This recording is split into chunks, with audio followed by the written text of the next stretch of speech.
clearly. Abortion, we know, is illegal, it's not acceptable in our country, but we know, given the evidence, that somehow things happen.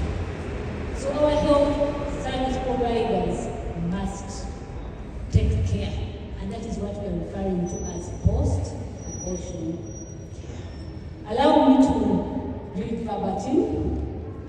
It is with great pleasure to join you today at the dissemination of the Caffe-Pac project, baseline findings, and the launch of the implementation phase. I extend my sincere gratitude to Lira University, Global Affairs Canada, Canadian Institute of Health Research, and the International Development Research Center that have led in spearheading this project. Uganda is one of the youngest countries in the globe, with more than 73% of our population being below 30 years of age. And almost 1/4 are adolescents between the ages of 10 to 19. So we are truly a young country. And in order to support this young country in terms of teenage pregnancy, which is unacceptable, something must be done. We are all aware of the stagnating teenage pregnancy rate at national level. For the past 20 years, we stagnated between 25 and 24%. That is 1 in every 5 young person has gotten pregnant. So we need to put our heads together to see that we fight this virus. And we cannot design effective health programs without looking honestly at the available statistics. We would like to appreciate Caffe-Pac for the baseline conducted. The baseline informed the most highly burdened sub-counties. And these 6 sub-counties are Parabo, Obo, Amon, Agua, Agwen, and Agadi.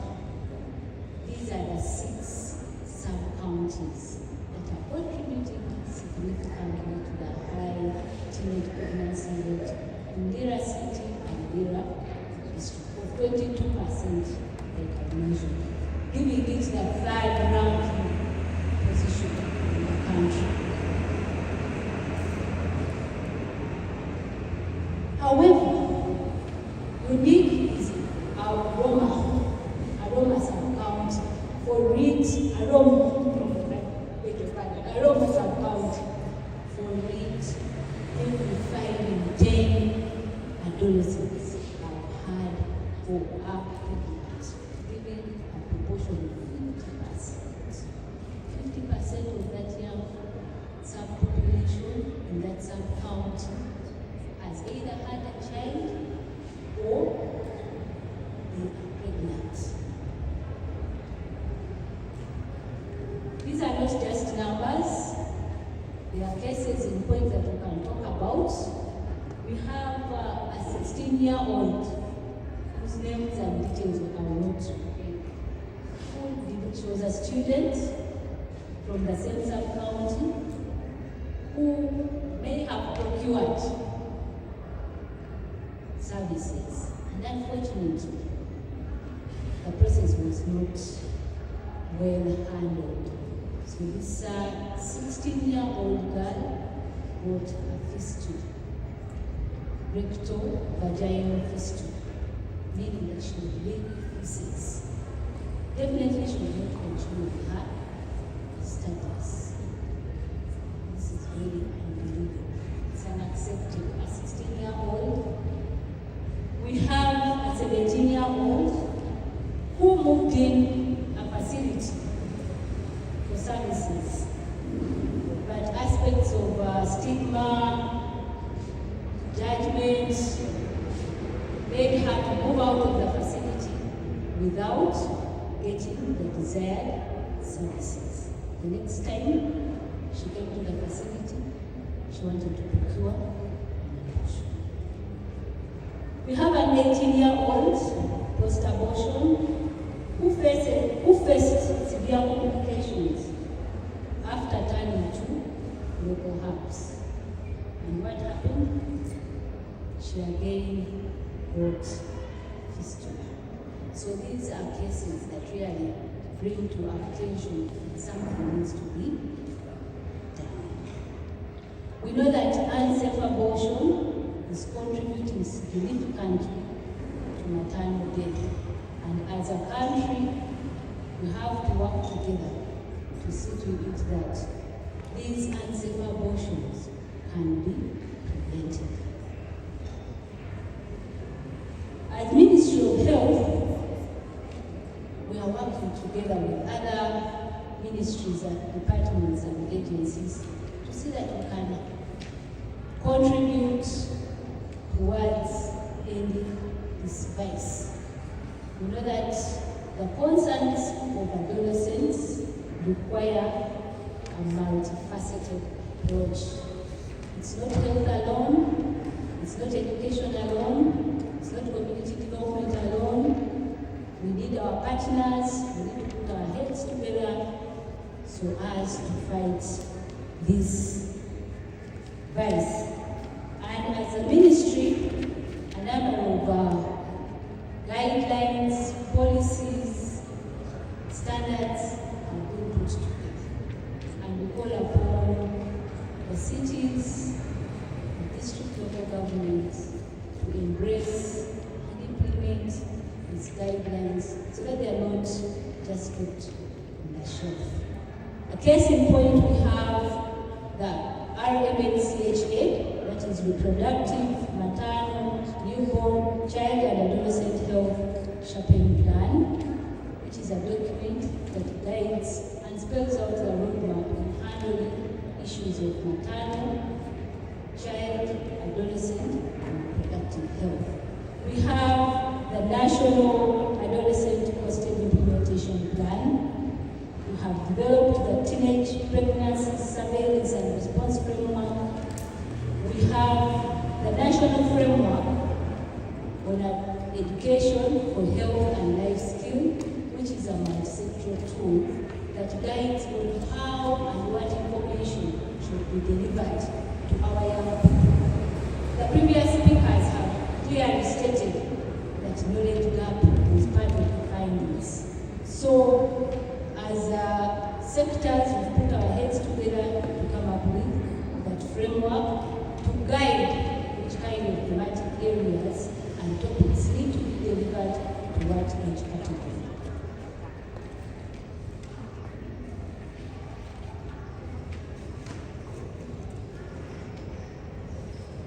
So I would like to focus to what the division has done and what is helping the division of adolescents and school health and programming. Like I earlier said, we have the National Adolescent Hosted Implementation Plan that runs the year 2025-2026 to 2029-2030. It clearly sets out the targets, the provider capacity, how services need to be interpreted, and the provision of these services in an enabling environment, free from judgment, caters for privacy, confidentiality, for the young people to willingly access these services.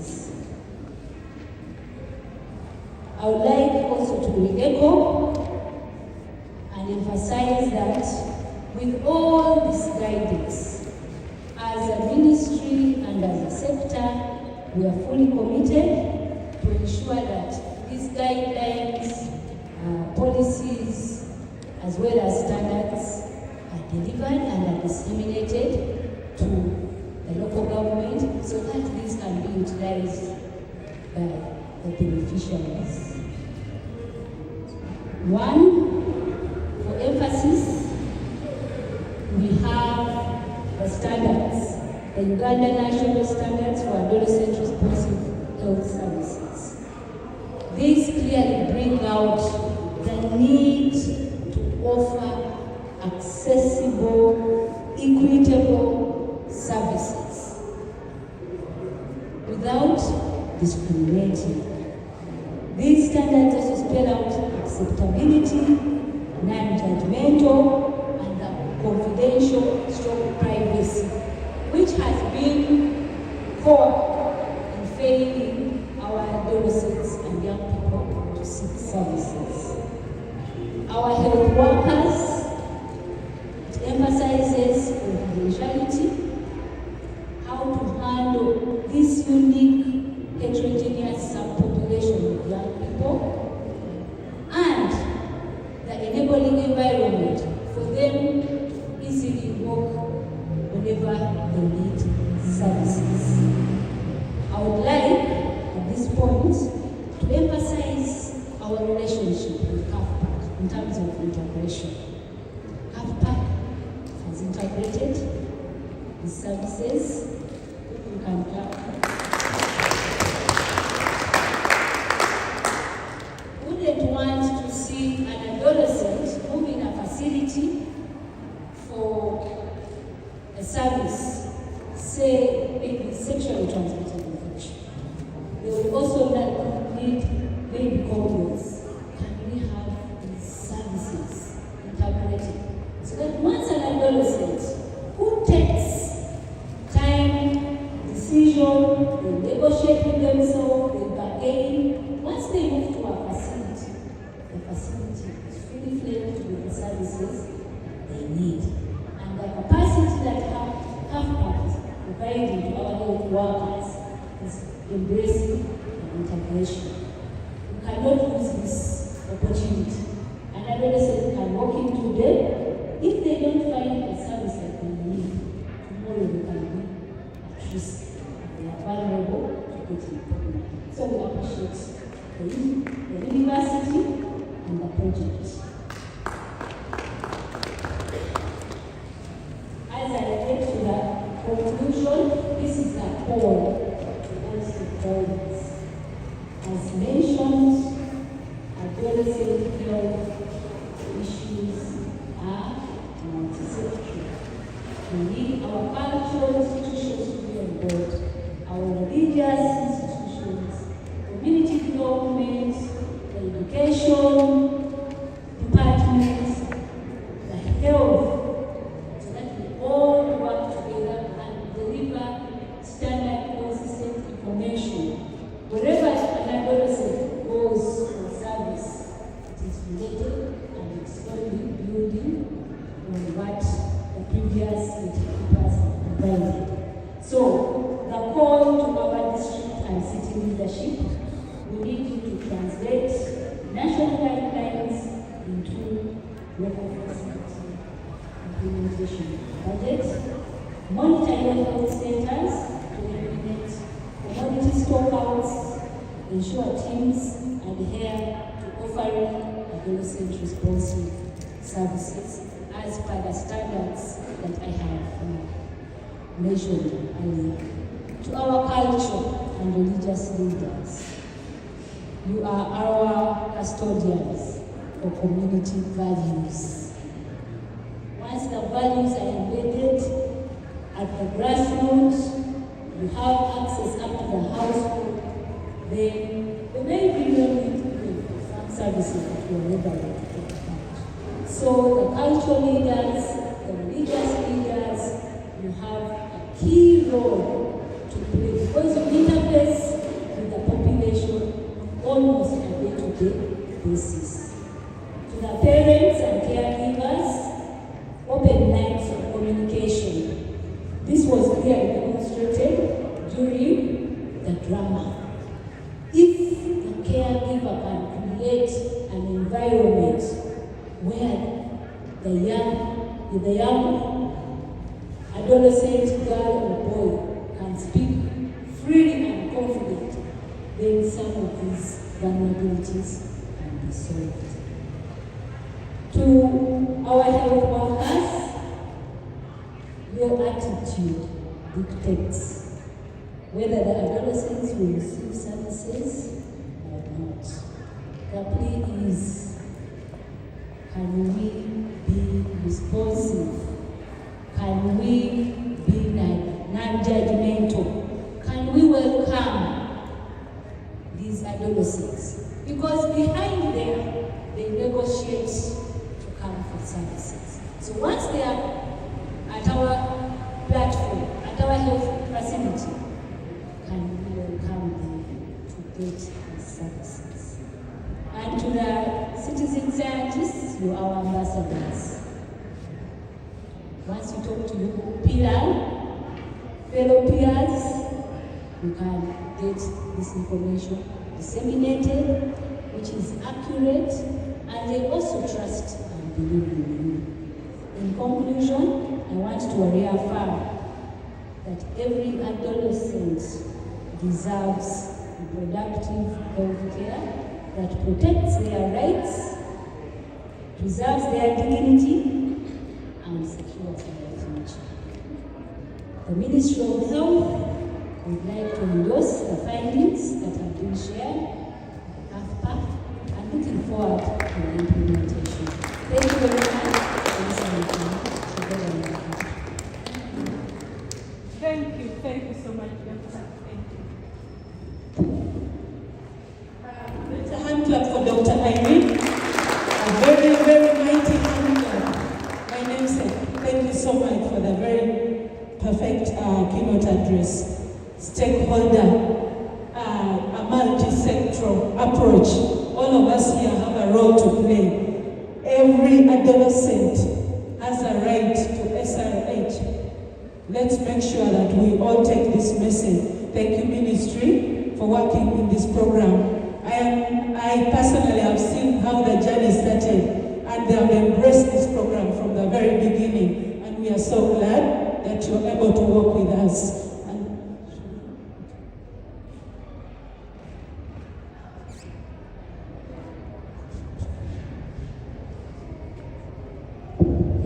Sorry, I would like our colleagues from the Ministry of Health. I know they have different portions in the program, but we will also stand up and recognize them as part of the discussion. Thank you. Team Ministry of Health, a special recognition. We request you to rise up, and everyone please clap. It's not easy to have all of them here. This is a very singular opportunity. We are so proud. Thank you for coming to be with us here. On that note, I would love to first of all ask us to rise up. We want to take a health break to bite something as we continue with the day. I know most of us maybe missed water or something. Can we all first rise up and just mingle? Our CEO is throwing his legs. Maybe you would love to do that as well. Just to stretch a bit, just to stretch as I get feedback from the powerhouse. Yes, DJ, keep doing that. For us to shake 1 minute, I'm inviting an adolescent to come and lead this as we wait for our break. One young person, come and dance for us the golden song.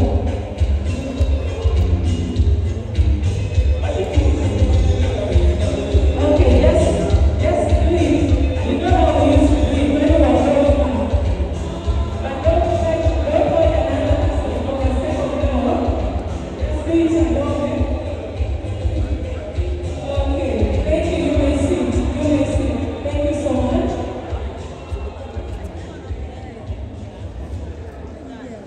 Samson, I needed someone to give us an update from there. Are we ready? Okay, me, I'm starting the prayer for it in faith, okay? You're coming to say something.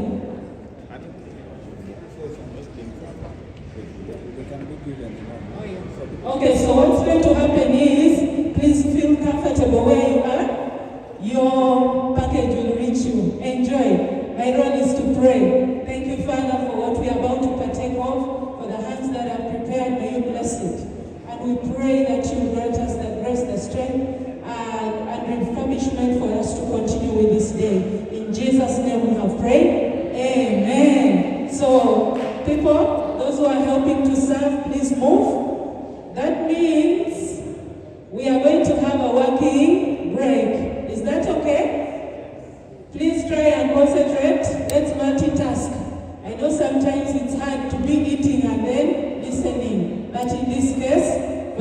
purposes of timekeeping, we are going to do both. So feel at home. I want to now roll us to the next program.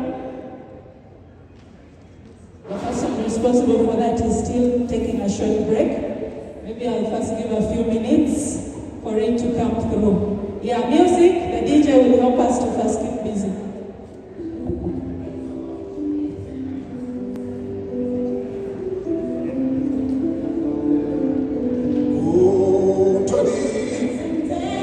What shall we do? Sing to God. What shall we do?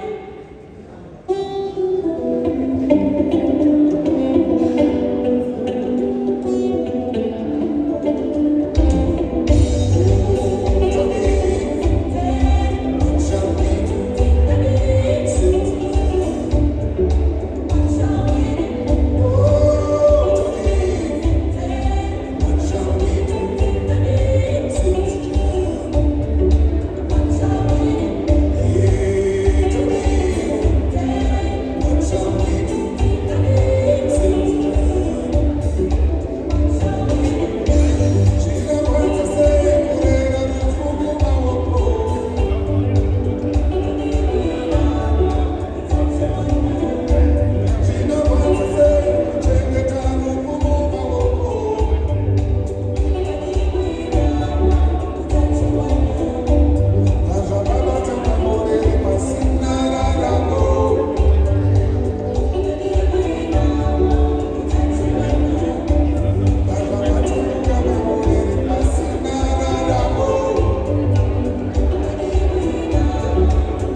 Big decisions are made there when people are talking other things. And that is the approach we want to use. That as you enjoy your lunch, we shall also be making key policy statements, which should be the impetus of us going forward. So for those ones who are seeing me for the very first time, my name is Dr. Samson Udo. I work at the university as a senior lecturer. I'm also the Deputy Chief for the Director of Graduate Training and Research. My boss is right here, the Principal Investigator. And on this project, I serve the portfolio. One, I'm a co-investigator, but also I'm a postdoc researcher on the project. This afternoon, I have the pleasure to engage very serious researchers to talk to us on the issue of policy. The idea is that when you get a project, you must move forward and generate policy. Tell the stakeholders what do you want them to do. Don't end at, running your project and say, we are done. That is insufficient. But when you gather key stakeholders here, such as the cultural, religious, political, Ministry of Health, what is the way forward based on your findings? Ladies and gentlemen, put your hands together and help me welcome on stage the first person going to share for us this policy statement, Dr. Maurice Chris Ongong. Please put your hands together for him. Dr. Maurice Chris is the most dynamic human being I have ever met. Very dynamic, and the beauty is also very effective in all spheres of life. You will find him in the Caffe-Pac, you will find him in the Cultural Foundation, you will find him also in the church. He's also a minister of the gospel. You will find him in other places that I have not found him. But the beauty is that his passion is community transformation. That is the goal of his moving about. And with us here, he's going to share with us a policy statement based on the implementation of Caffe-Pac for the last 1.5 years. We have done research, what we call baseline findings, and from those findings we feel that we can start harvesting the first fruits of those findings in a way of a policy statement. And therefore I have the honor to invite him to give us the first policy statement, and I know we'll keep it concise and straight to the policy statement, and then you'll have a chance to react to it. Dr. Maurice Cruz, you're most welcome. Let's put our hands together once again for Thank you. Good afternoon, everybody. Much appreciation, Dr. Samson. Thank you. Let me honor the office of the Wanyashi heavily represented by the Honorable Speaker and his deputy, the Deputy Minister of Health from the Cultural Institution, our distinguished friends from the Ministry of Health, most welcome.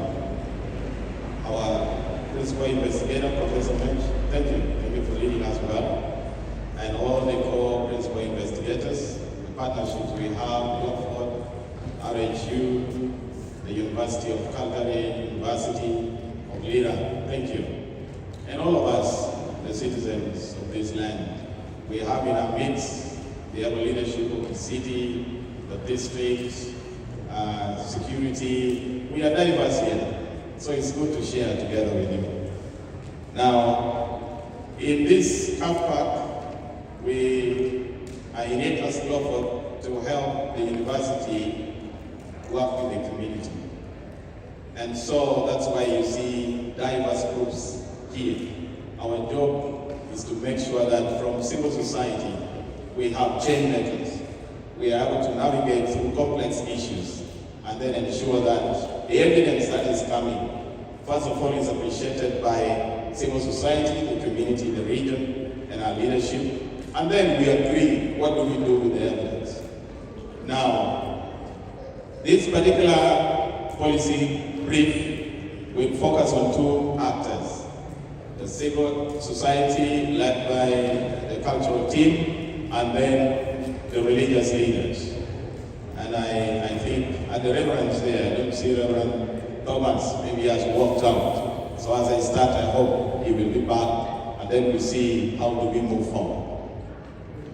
Contextually, we are saying that sexual reproductive health barriers, which we have identified during the Caffe-Pac baseline, we have been everywhere in the moon and Wang and all those places. So I'll try to increase the speed, the font, so that you can. So let me start with the religious leadership. The copies of the policy briefs are circulating. Yeah, if you can't see on the screen, you could have a hard copy, you can follow from there. Yes, the copies are there. Thank you, Dr. Samson. The cultural leaders are the guardians of culture, traditions and community values that shape gender roles, fertility, marriage and family life. Indeed, it is true that all of us here come from somewhere. Even when you read from the Bible, you have the 12 tribes of Israel. So God believes in culture. The Bible is actually a way of life in a kingdom of God. And so it tells us how God has structured how he works. So the Lama people also have how they work. The only dilemma we have is that while it is true, young people that we are giving birth to, and it is true, this project is not saying don't. Okay? We need people. If people didn't give birth to us, we would not be here. But the only question is, at what point in life? Biologically, the scientists here can tell us the preparedness of the human body, the readiness for pregnancy. You may be having the urge to have sex, but then sex has got a lot of responsibilities after, including your own health, including the health of the child, and so you look at other dimensions of responsibility. Economically, can you afford the napkin? These days, people just enter the supermarket and come back with something. So we want young people at that stage of preparation. What is their priority? Is their priority giving birth? So when we go to young people, we must be able to look at them and say, you are under 20 years. This is the age of accumulation of knowledge. In our societal structure, we have education. Can the girl child be at school? I'm happy that in Lamu now, in many places, people are saying girls and boys should go to school. If you are still in this house and you believe that the girls and boys cannot go to school together, I have met old people like our mother there. One old mother told me, you see, our great-grandmothers suffered a lot. Many of them could have been very great people. They were married at young ages. They were forced out of school. Some of them had to drop out in order to farm and send boy child to school. And so they could have been very great people. And the problem is that if you make the population weak, that is consequential in the way you will develop. If many of us in this house never saw the light of day, we were never schooled, we will not be having women like her seated on this desk. But now we have women, you can see, they're educated. They stayed away and kept themselves today, they're leading together and they're shaping society. So for the cultural institution to be great, I think investment in our people is critical. And this is what we are sharing with you, that the young people you see there are assets. Look at the age of those girls and boys. You ask who is in senior 3, you found out. You ask who is in senior 4, you found out. That means they are young people who are out of school. Now they have children. They have a lot of responsibilities. This is what every household must invest in. Because if we don't invest in capacitating them, we are going to most likely end up with the numbers, but without quality. So when it comes to contestations which are national, you may now hear everybody coming from the ministry is coming from somewhere because that generation prepared their people. So these are the conversations we are having with elders to say, look, we have to make sure that our young people are giving birth, but at the right time. And the Nyoro question, I think the Nyoro debate we will have, and then we'll talk about it. So cultural institutions have substantial influence over community norms. The Deputy Minister talked about it, related to gender, the way we manage the relations between men and women. On top, you know that if I were to triangulate statistically, we have data that is saying that, for example, the districts of Lano, if I may show you, it will shock you. I need to triangulate it a bit to challenge us about what we are talking about. Now, the poverty rates, and I will tell you why Aramo is struggling. I know my Honorable Speaker of Lira District is here, and he represents the people of Aramo. Now, the ministry was talking about Aramo. Look at the bottom 10 districts by GDP per capita, the poorest districts in Uganda. Kagadi had a GDP per capita of $57, meaning everything manufactured in Kagadi put together for a whole year translated in US dollars is 57. So multiply that by 3,700, you can see how poverty, if we triangulate these statistics, if I go to Kakari, perhaps the kind of human beings there and how they're giving birth. The next one is the second poorest district in Uganda, by this study was Electron, where Obukwara comes from. 64 US dollars. So multiply that, your people have roughly 200,000 the whole year. So the question is, what are the people preoccupying themselves with? Young people now cannot go to school. What do they do with their time? So they must be involved in sex. And you can run around with them because they don't see opportunities. There are no factories to work in. There's no school they can go to. You get first grade, you overheard. You get first grade, you can't go to the next school. There is a boy coming and saying, I can take care of your problems. The next thing is, you are giving birth at 12 years, 13 years, and you start like that, the same cycle continues. So I think data will help us to converse. And you can see, you people of Lango, that we are in trouble. With our GDP of Lango is somewhere here. You see Lango districts by 2014. The GDP per capita. Otuke, 66. Electron, 64. Local, 141. Kole, 230. Apai, 228. Young, 223. Lira, with all the production of the Indians and the Chinese and everybody, the GDP is 449. Are you seeing the problem we have?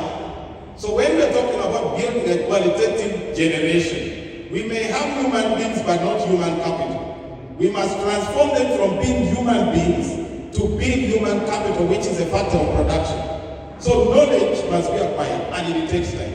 So our proposition to you, in terms of policy for consideration, is that could you consider these two things?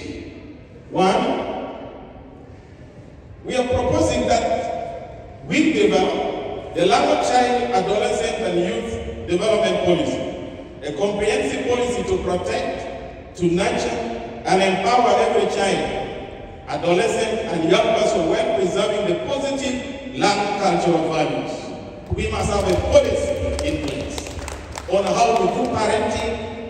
Me as Maurice Kuzuma, I am now a father. How many children am I going to have? How do I take care of them? Why should the children find themselves on the streets of Lira? Global is already, for the last 4 years also, grappling with the city council. Thousands of young people are on the street. What have they become? Thieves, robbers, murderers. Now security is seated on the other side running with them.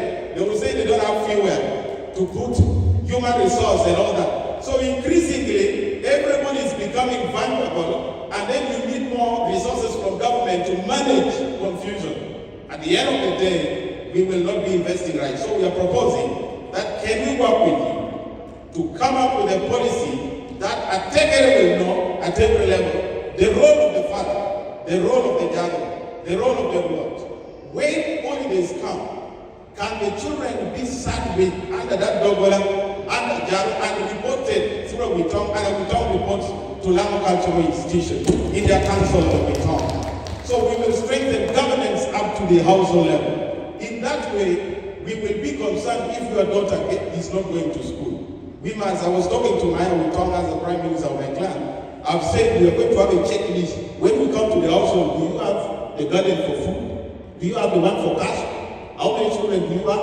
What is your plan? Because we want to awake our people and work for wealth. Number two, we will engage you. We are proposing that we engage cultural institutions at all level in eliminating harmful practices, including child marriage. And Roma could be our pilot area, Honorable Moses. Why can't we talk to the people of Aramo? They produce a lot of soil. They are highly productive. But how are they using the money to invest in human beings? You hear when there is a murder, it is Aramo. If it is domestic violence, it is Aramo. If it is something, it is Aramo. So we need to do something, Honorable Councillor. And I'm glad you are the Speaker of Lira District local government. So we can work with you. For the religious leaders, I'm a preacher of the gospel, and somewhere we tell people in church, in Jeremiah chapter 1, somewhere there the Bible says that I knew you before I formed you in your mother's womb. That means God is the chief planner. He doesn't send people to any womb unless he's sure of where to land them. So when it comes to Hebrews, it also tells us that a man who is not able to take care of his household must be called an infidel. So now we can read the gospel. So the debate is it true that God is not accepting planning? If a woman who is here and has reached menopause and you are still menstruating, then there is a problem. Because God also stops menstruation to make sure that the woman can rest. So we are human beings. He has given us the authority to control our affairs. I believe we can have a conversation on this. So the barriers include religious beliefs portraying contraception as morally unacceptable, particularly for unmarried adolescents. Now, there are people who have chosen the way of God, they will abstain. There are other groups of humans whom you have heard, even when talk shared, that they will be with pressure and upset. And my sister said it should be safe. That's the beginning point. Can they be having safe sex so that they are protected from health problems? And the next thing is, if you are Christian, you are raised as me, who was born again from 1992, you are safe. Because you were taught, you avoided, I did not struggle with adolescents because our problems were very tight. The PhD people, if they saw you with a gun, religious leaders, if they saw you with a gun, you would, one day I was at the church ground in Yam. A girl told one of the boys in our group, I think the elders were in church, and her tongue slipped and she said, something was hard about her. We faced a panel of groups. We were supposed to be put on disciplinary processes. We had to explain ourselves. I'm telling you, I cannot forget. That's what religion can do with those who are in their care. Then there are those who do not even go to church. They will have to make choices. So we need to make information available and what they can use available. Finally, what is our policy action proposal? We could develop very structured partnerships with the religious institutions to address misconceptions, reduce stigma, and promote health-seeking behavior. Reverend is from the Pentecostal faith. There are some from SD area. Others could be from the Catholic Church. Others from the Anglican faith. We are diverse. So that means we must understand what are the Pentecostals' arguments, and then how do we work with them? Then what are the Muslims saying, and we work with them. For my Muslim friends, they even marry very young girls in their teens. And I think we have had some bit of engagement with some of them, and we have some change makers inside. The problem is that it is the way the system is structured, but that conversation can start. So, ladies and gentlemen, these are the two proposals we could have in terms of the way we're thinking with the religious and cultural leadership. And I'm so happy that the team, when we shared with them information, they came up with the proposition. And I want to submit that since I am this side, and I'm also on the other side, my commitment is that, Professor, you will have, after all, when Naja is already saying the door is open, he controls the council. Here with this deputy, we have committees of that council, and we have the ministers. We'll bring them on board and probably have a small meeting after this. Then we see how do we take action from here moving forward on their side, working together with the technical team, so that this time we go full force and see what evidence can be. God bless you. A big round of applause for Dr. Morris Grace. Thank you so much, Doctor, for that powerful policy position and policy statement. I think it's very helpful. that you know the problem and you know what you're supposed to do. Most of the time, people come for meetings like this and the discussion was good, panel was excellent, but they don't know what they're supposed to do about it. Thank you so much for giving the cultural institution clear assignment, what they're supposed to do in their institution. The religious leaders also have a clear assignment, what they're supposed to do to make sure that we fight this vice of pregnancy and unsafe abortion. Thank you so much, Dr. Morris, please. I know that you have questions and reaction to this policy statement, but allow me to combine these policy statements together so that we can react at once in the interest of time. That said, allow me to invite the second presenter of the second policy statement, and that is none other than Dr. Maxon Kenneth Anyolito. Dr. Maxon Kenneth is a senior lecturer at Ira University. He is also the Deputy Dean for the Faculty of Public Health. On this project, he occupies three important portfolios. One, Dr. Maxon assistant. Dr. Maxon is a co-investigator on this project, Work Package 2. At the same time, he is the project coordinator on the Caffe-Pac project. And finally, he is also a postdoc researcher on this project. He's actually summarizing his postdoc on this particular project. Dr. Maxon, you are most welcome to make your policy statement. Ladies and gentlemen, let's put our hands together for this gentleman as he makes another policy statement.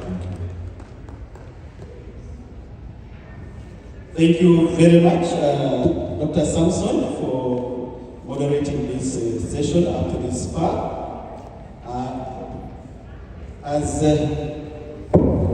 I think you have done me good service by already giving detailed introduction about myself, and I'm not going to waste much time. And thank you very much, Dr. Morris Chris, also for the wonderful policy statement, the proposals that you have put before the cultural and the religious leaders.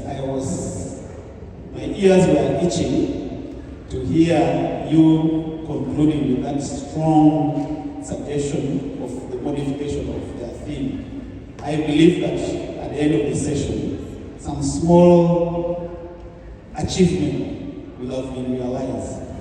That which you have called Erenyola Mayor. Exactly. I pray that small modification, I think Lamos are going to see a great change. Can we clap for our leaders whom we have hope and trust in?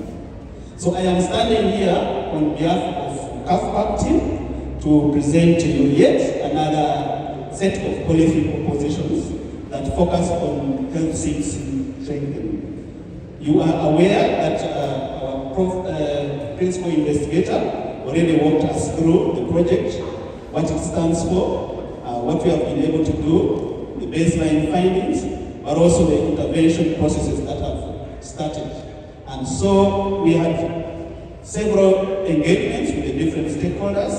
The same baseline studies were already shared with the different stakeholders, both at community level, at district, but also at ministry level. So we have had several engagements that have really enriched the project implementation. And at this phase that we are seated today, we are actually now at the implementation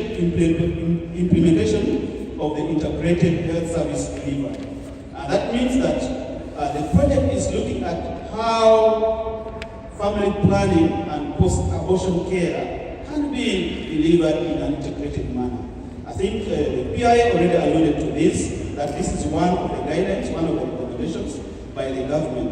But from our project point of view, we discovered that this was a gap that was not being implemented at the time when we started the project. And so we designed our project and it is hinged around that area. And so when we had engagement with the ministry, we were guided on some of the critical areas on how we should implement this intervention. And so next to that, we also had some trainings that were recommended, especially to the healthcare workers, on how they should deliver these services. But we also had some training to the citizen scientists. These are a group of adolescents, parents and caregivers, but also the religious representatives and also the cultural representatives. So I am just going to walk us through some of the key evidence from the trainings that we conducted, but also some of the improvements that we already are beginning to see from the intervention that is already being implemented. And we believe that this House will stand with us and put these policy proposals to our team from the ministry that would really help us to see how this can be pushed forward. And in this policy proposal, we had just go slightly up. Next one. So from the training that was conducted by the Caffe-Pac, we did training in 6 sites, 48 healthcare workers from different professionals, and we did also follow-up practicum training to 26 specialized healthcare workers. That was after getting the training in the theory. And also this was done to the 6 identified healthcare facilities. So what we see from the training that was conducted, that there was a big gap between theory and practice. When we did the training, and I'm very happy that quite a number of the participants that attended these trainings are in this house. And I can tell you, in theory, most of them scored very highly. Quite a number of them scored 100. Others scored up to 98. And from the look of things during the training, it would appear like, oh, why are we even wasting our time? Why wouldn't we even just stop this project? These people already know all this. When you're talking about family planning, they know it. When you talk about post-abortion care, they know it. When you talk about how services should be integrated, they know all this. Why should we even waste our time? So we had a lot of questions, a lot of discussions, and then we said, yes, this training was programmed in such a way that we do the theory, and then we go and follow up at the facilities and see. You told us you know about family planning. You told us you know about post-abortion care. Can we now see if indeed you can do it? And so we will follow up with 1 week of practical with these selected 26 healthcare workers. And the findings, as research always says, data does not lie. And indeed, data did not lie to us. So we've identified serious gaps, and that gap, the gaps that we identified are the things that are trying to help us to say, wait, government, we cannot wait until the end of the project and then give propositions. There are things already we can start addressing now. And if there are certain inadequacies, there are certain gaps, loopholes by the government, these are things we can already do. As you can see from the slides, in what changed, there was really a large improvement in the family planning, counseling, and injectable contraception skills that were really exhibited. But also there was moderate improvement in the implant services. But also there were some gaps that existed still up to now in the IUCD insertion and also the MVA operations. Then we also saw a high number of the healthcare providers reported higher confidence and also improved ability to deliver the services. So this gave us some kind of insights that, look, even with this, in this short time, we are already registering progress. We are already experiencing change. And this change cannot only wait when the project has ended. And so today, I stand before you, the respected stakeholders, to deliver to you the key messages that we think, if adopted by the government and other stakeholders, can move these services forward. One, that we see that we are not now going to just talk about competency or only policy. Policies are there. The government has come up with several policies and guidelines on how these services should be provided. But from our perspective, we saw that competency is still a challenge, especially translating theory into practice. So we think that workforce with the competence, confidence, and mentorship to implement them is something that the government should look at critically. I pray our commissioner with your team take this into consideration. I know that you have done a lot, you are continuing to do a lot, but from a few weeks or months that we have started this intervention, this is something that we are very glad and happy to report to you that could really help you to carry forward some of these discussions. But also the clinical-based, the competence-based clinical mentorship, sustainability, is something that is very important that improves performance. Immediately after the practicum, we have been sending our team, our early career researchers, but also supported by the ministry, to do mentorship to the healthcare workers. And we are beginning to see scale that with the knowledge and skills that they got during the training, the practice is becoming much easier and easier. And there are areas where they think that they have not done well or they still need mentorship. We are seeing that the field support supervision that is given to them is doing a lot in causing improvement. Another thing that we know that we are going to do much later at the end of the project, but we are also proud to communicate to this audience, is about integrating the family planning and post-abortion care. We see that this is also something that is strengthening the health system and is improving the continuity of care. We have had discussions with the ministry and we have been guided that this is going to be a pilot study. And the larger outcome of this finding will be towards the end of the one-year intervention. But I am proud to communicate to you here that evidence already is showing that when we deliver these services in an integrated manner, there's a lot of tangible outcome that we are seeing. My senior decision maker, the assistant district health officer, is here to testify, and other healthcare workers, that there's a great change that we are trying to witness. Last but not least is about capacity strengthening. We see that the clinical skills should include responsible, rights-based care and also continuous quality improvement. The healthcare workers are doing a lot. They are trying their best to deliver the services, but I think they need continuous mentorship, continuous supervision, continuous mindset change that can help them, continuous value clarifications that can help them to shape their mindset that can help in improving the service delivery. These plus others are the things that we put before the ministry to help us and see how this can be addressed. In terms of action, we are saying, can the ministry, for example, institutionalize the competence-based Caffe-Pac mentorship as part of the national in-service training? This will help because then we will see that we have competent healthcare providers that are able to deliver these services in an integrated manner.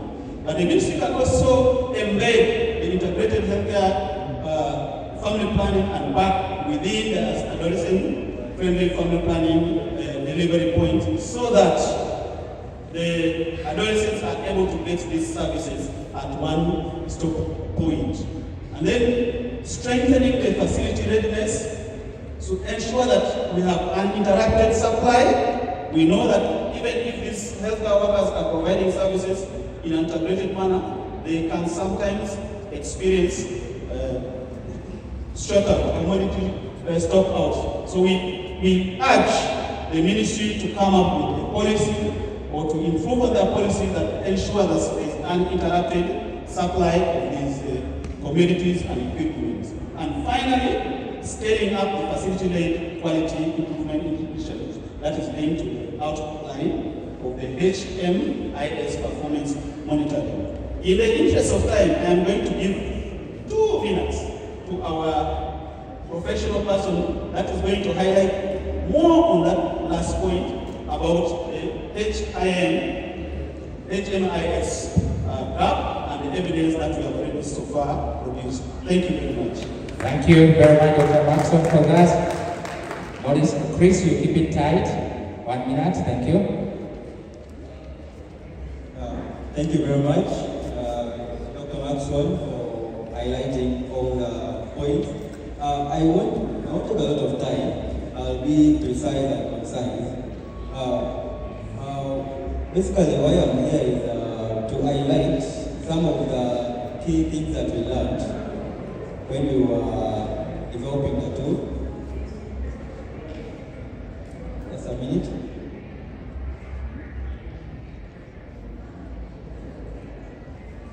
Okay. Scroll. Okay. We learned a few things, and I want to bring it on board. And in the minutes you can pick up, yeah, it will be grateful as part of the contribution from the project. So, we developed 3 tools, which is Caffe-Pac 001. Which is for family planning screening. Which is for family planning screening. We also developed Caffe-Pac 002, which is for family planning itself. And we came up with Caffe-Pac 003, which is for post-abortion care. And these 3 registers that we came up with is not coming from nowhere, but we developed them from HMIS 007 and HIMS 105. So, we know that in HIMS 105, section 2.4 is the one which is capturing the summary of family planning. But if you have to see it very well, it's lacking. It's not capturing everything concerning post-abortion care and disaggregation by age of adolescents, as well as if a girl child is coming for family planning, is the girl child in or outside school? So when we were developing the tool, there are some lessons that we learned, and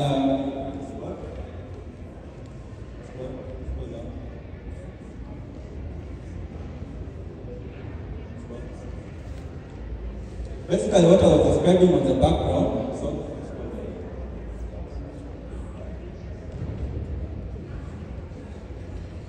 So these are some of the key things that we found out that is not found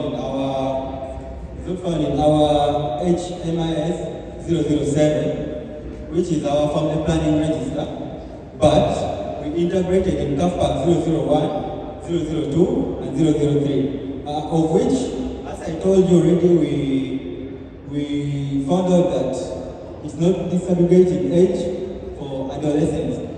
It is not taking into consideration adolescents. So when it comes to reconciliation or data summarization, you are going to realize that we cannot account for adolescents, which is a very key thing.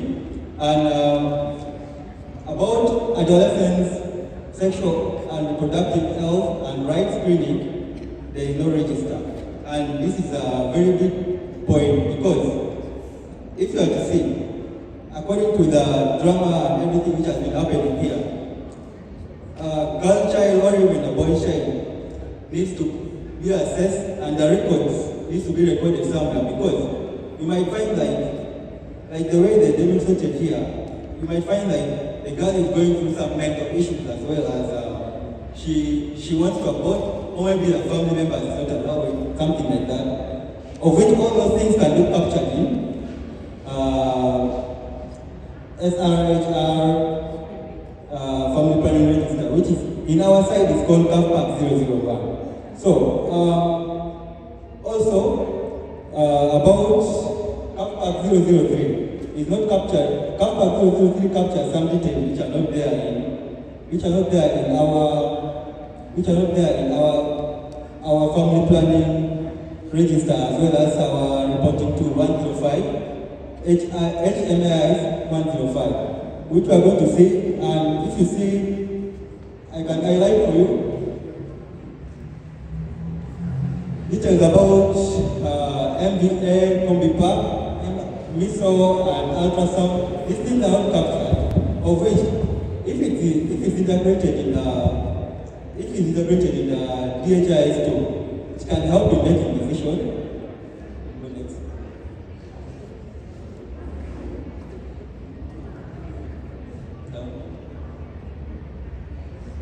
So, under lesson learned, we realized that we found out that the 007, which is the family planning, and 105 takes in only one single value for age, doesn't disaggregate age.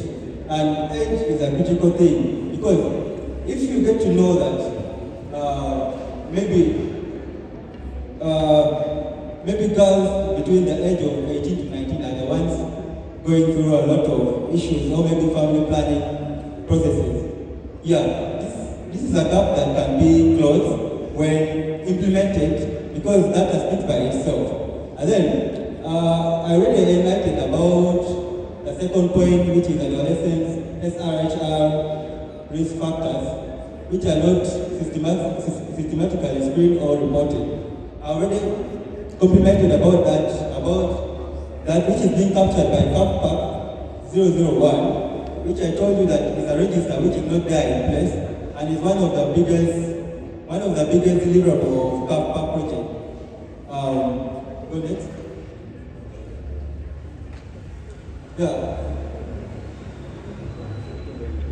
Yeah.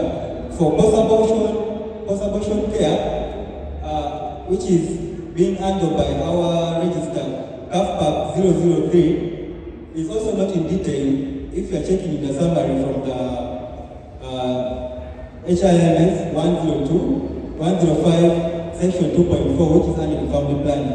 The data that is captured in 105, section 2.4, it is too precise and does not capture into details some of those things, like if treatment like MVA, Caffe-Pac are given, and doesn't capture services given like ultrasound, use, pain management, because when someone aborts, pain is also something that comes into consideration, and the pain being treated. Also, I already said something about school status, method switching, and referral and leakages. So, finally, we are looking at recommendation. So, this is a recommendation coming from us.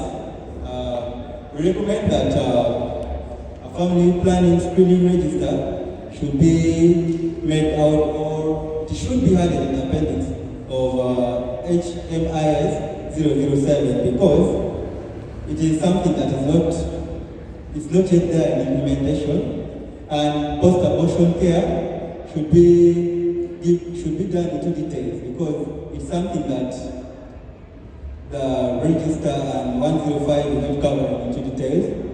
And I want to say something about confidentiality and consent. This should be taken into consideration, because when let me say an adolescent comes for treatment or comes to the hospital for all the facility for being checked on, they'll give details about their next of kin. But this confidentiality should be assured to the client who is coming, whether it's a girl child or someone who is mature. Because when you don't take into consideration this, they are going to be fear in coming to the health facilities, and at the end of the day, when you don't receive them, they are not getting treatment, and at the end of the day, a girl child is going to be ruined. And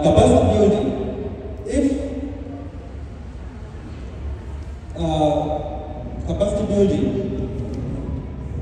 if implemented, if this is to be implemented, a standard operating procedure should be followed. And this being the pilot feature, it should be implemented in the pilot feature. I don't have a lot to say. I want to conclude by saying that if we disaggregate data is a head of humanity, and the zeros and ones in data lies in the stories of our heart. So, if you take this into consideration, it's going to give us a better view of what we have in society. Thank you very much. A big round of applause for Daniel. Thank you very much, Daniel. Daniel is the data scientist for the Caffe-Pac project. His job is to look at data. He wakes up, data, register, data, register. He has said very many things, but what he is saying is simple, that the Caffe-Pac has new innovation of registers that looks at aspects that were missing in the national register. For instance, we are talking integration. We could not capture integration and refer in the old register of family planning. This register can capture it. The other register, what he was saying is that we were not capturing details of post-abortion care in our facilities. Now we have a new register that captures post-abortion care and the details of post-abortion care. The other bit that he was saying is Caffe-Pac 002. We were not screening for needs of adolescents when they come. We were just giving care. But now we have a dedicated register that helps you screen for the needs of adolescents. And once you're screened for those needs, you can provide tailored care based on the need of adolescents. So in summary, that is what Daniel was talking about. Can you give a bigger round of applause? And that is the bit of the contribution of Caffe-Pac project. Now, we have finished the bit of the policy statements. I want to open it up for a quick reaction from us in the interest of time. If we can get comments from different, we have many stakeholders. If we can get reaction from cultural, religious, Ministry of Health, and then our partners, it will be sufficient, and then we will call this a wrap. Irene, you help me with my mic and take to the different people. Let's start with our partner, RH. Thank you. Thank you very much. Thank you very much, our moderator, and I wish to appreciate the presenters for the job well done.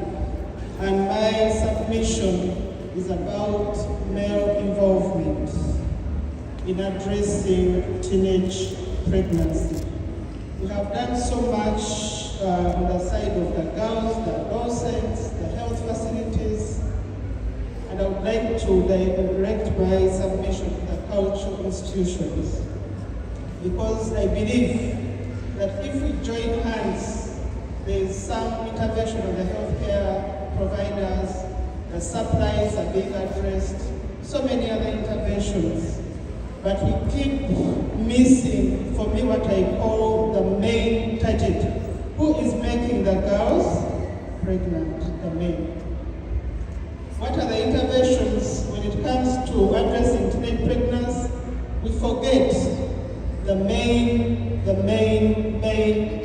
or key individuals in the equation. So in terms of priorities, we need to look at how, if it means having a bylaw or whatever it means, can we bring the men into the equation so that we can actually talk the real business. For the last 20 years, teenage pregnancy has stagnated at 24-25%. We are still doing the same things and expecting to cause change. And I believe if we do not change the strategy, we shall still see the same outcome in the next so many years. And it is very sad to see a community where approximately 50% of the girls are getting pregnant, and we are not addressing. My other submission is about the households. If we are looking at addressing this challenge, we must look at the preventive measures, the management aspect, but also sustainability. Projects come and end, but we must have sustainable strategies at household level that will address the key challenges that we identified. And one of the presenters showed us the GDP, the poverty levels in the different areas. If we are not addressing poverty, we are lying ourselves. Even if hospitals have the contraceptives, but the underlying factors must be uprooted for those families to be able to address teenage pregnancy. And when the men finally identified those who make girls pregnant, our own families walk aside and say, can we solve this out of court? The girl child remains a culprit and their issues are not addressed. So I think moving forward from my side as a partner, as we strengthen the middle part, the management issue, can we look at prevention aspects? Can we look at sustainability of the interventions? Because the project has a lifespan, and once it ends, where shall we be? And we are likely to go back where we started. But I'm also happy about the citizens, the young girls. Once we continue empowering them, I believe we shall have some change that we want to see. And I also want us to package our messages as we talk to the young girls about their priorities. In P4, what are your priorities? In P5, so that consistently we help them focus themselves and also know what they're working towards. And we ask them, how many of you are willing to get pregnant in P3, in P4, in P5, and go forward. So that our messages are not abstract, but they are directed to the population we are targeting, but also to have mindset change. We're talking about transformation. It is not easy, it's a journey, but it has to be well structured, well packaged, and communicate to the key beneficiaries. I thank you. Thank you. A round of applause for her. Yeah, thank you. I think those are very insightful messages.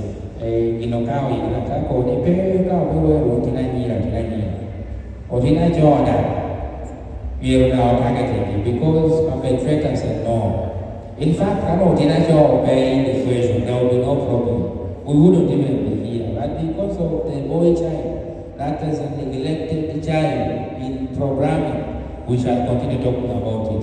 So thank you very much for bringing that up, and I'm sure the different stakeholders have picked that up. Let's have the decision maker who happens to be the ADHO in our district. Yeah, thank you very much. I like just to have my voice on what everybody has been talked about. I'm happy with this very, very important engagement which has brought all the stakeholders in this meeting. I must say that our cultural institution is the backbone of our development if we have to move forward. We have a big challenge which we are seeing happening now. The issue for poor parenting. All these things you're seeing around is poor parenting. The young girls getting pregnant, many children coming to the street as street kids. All these are poor parenting. And when you go to the upcoming training center, around 8 to 9, you get our people total drunk, dancing, the whole age are dancing with the young ones. And in the data that we have just received, Lago sub-region is leading in alcoholism. So I don't know what we are going to do as the cultural institution in Lago. Can we accept us to be ashamed to that level where we are the leading leading region in drinking, alcoholism? And then when you go, you just testify. Go to the training center, upcoming training center now, and you go and see our markets. People go to the market in the morning. For us, we are going to the market at around 5 up to midnight. When you go to this area, we are talking about Aromo, Ayami, and the rest. It is happening. And you you wonder, what are we doing? So I think time has come for us to change and to make change. Start with us and change this kind of behaviors so that we at least improve our situation. I beg to stop. Thank you very much, Mr. Jude Maker.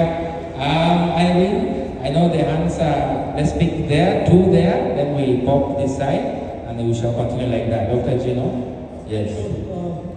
Samson, I think being in this project of Caffe-Pac from the inception up to where we are now, and even before this project, we had another project with you when I was the intern of the USA before. In each project which comes to the community, they always have their policies. This was a research project, we have a project and we have done a lot. But you're trained as citizen scientists. Even before you came, there has been peer mothers, peer educators, which has been trained by different organizations. And you know what has happened to our funding with NGOs, US government, you say it has been stopped. And I know this project is coming to an end, maybe soon or later. So where are we going to take this citizen scientists? Because you've trained them very well, and we are benefiting from them. Let's go see from the ground. They are bringing those girls who might have done abortion to the clinic, to the health center, to help us, to be helped. So when they will be there, some of these girls might even die. So I'm just asking, how are we going to sustain this citizen scientists? And we also need to increase their numbers. Because all those subcommittees are involved. We have about 4 subcommittees in the district and maybe 1 or 2 in the city. And we know the effect of abortion. Once someone does an abortion, when evacuation is not done, immediately somebody dies. My second answer to my question is from observation of what I've seen in my years of practice in the government. We are lacking knowledge skills among our midwives and other nurses. We have trainers for some days, health workers in the district and city, sometimes. But you have not finished that training practically. Most of our nurses and midwives, they don't have skills in doing evacuation with MBA, which is a very simple thing somebody can easily do it. So I beg you continue and go on. You mentioned of real training on using MBAs, because I've seen most of these facilities, even they refer to a center for where and that's also they try to get assistance. They don't sit back home and they get those complications. So we need that knowledge to be imparted. This one to the Ministry of Health. Ministry of Health, we have various training schools running around in Uganda now, especially for nurses, enrolled nurses. We know these enrolled nurses are trained, then they don't go for internship. And if they are not, they go for, they get a job with the district of government. Somebody from school gets a job, gets a midwife, and it's supposed to advance in a degree. There is no thing you get from advancing a degree. In fact, simply book knowledge is gets from the school. Now, so you get challenges. So my appeal is that at least now that you and them try to make these enrolled nurses be employed. If they're employed, they should go to a center for, because I don't have district hospitals.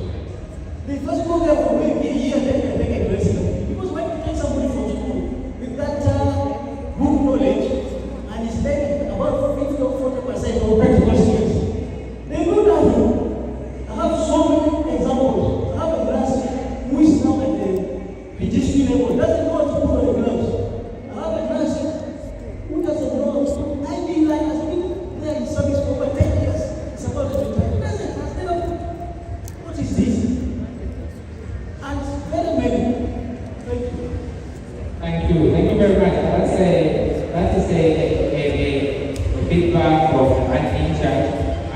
raised three important points.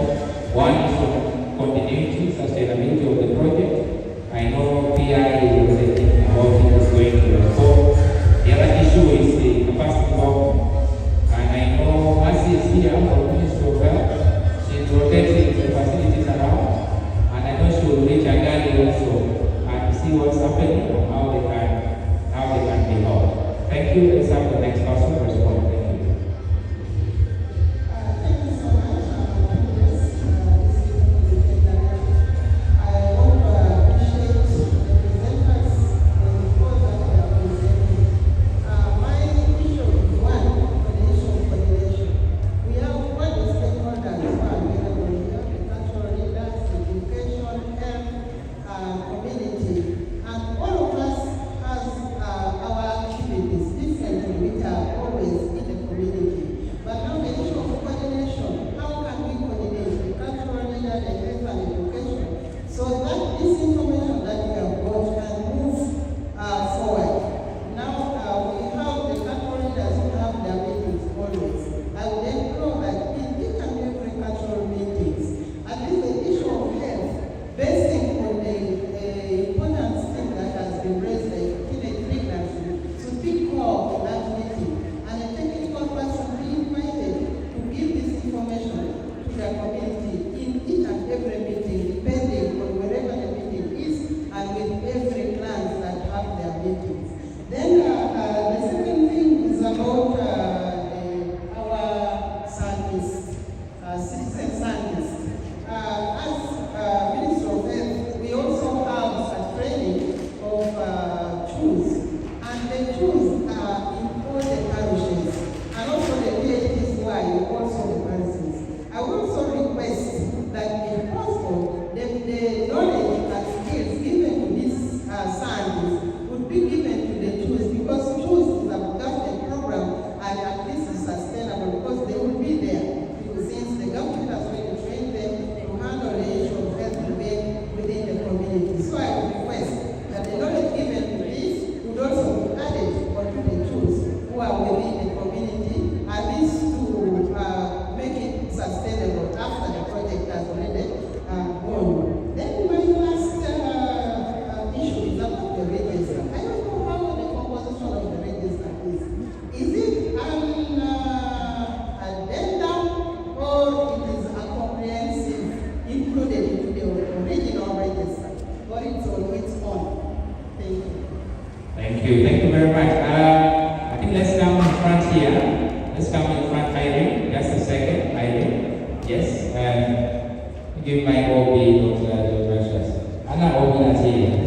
My OB is here. So, Dr. David, welcome. Thank you very much, Session Chair, and thank you for the very good presentations, the presenters. So I just have a few comments to make. First of all, to appreciate the team for the great work that you've done on this project that is contributing to enormous improvements in terms of the health of our docents. So my first comment will be on the first policy brief that is goes to religious and cultural leaders. And I think it's very good that you have representation here. And also in showing social responsibility. So what has been documented from this study needs to really be put in practice. So for me, I think we need to see how this can even go. First of all, we shall need to hear from maybe the teams on the recommendation in terms of what it takes to develop this regional adolescent and child, adolescent and youth policy for protection, but also how they can commit to see that this is implemented and also championed, so that in a different forum, it is not being spoken for maybe by the professors or by the investigators, but also by the teams, by the cultural leaders, by religious leaders, because some... And we are saying we are ready to take in and partner with all the partners. Round of applause. Secondly, we also, as President Gowonyesha said earlier, there is also need to expand this, if possible, to meet with the clan leaders when we call for a meeting that brings most of them around. There is need to talk to them also, so that if we can train them also to become like gender equality and also health champions to help navigate all these problems down there. And I think also within our system, there is need for us to establish an advisory committee to guide the citizen science activities. Because since we are going to take it up, we need to have a committee there so that we can engage our people fully at all levels, at all the districts within this region. Thank you very much. Thank you very much. Round of applause for this. This is a very serious commitment, ladies and gentlemen. And if we can put this into action, I think we are going to achieve a lot. Thank you very much for those commitments. Let's have the religious representation. This is okay. Let's do religious first. I think they are very aligned in terms of commitment. Let's do religious, then we come back. Thank you.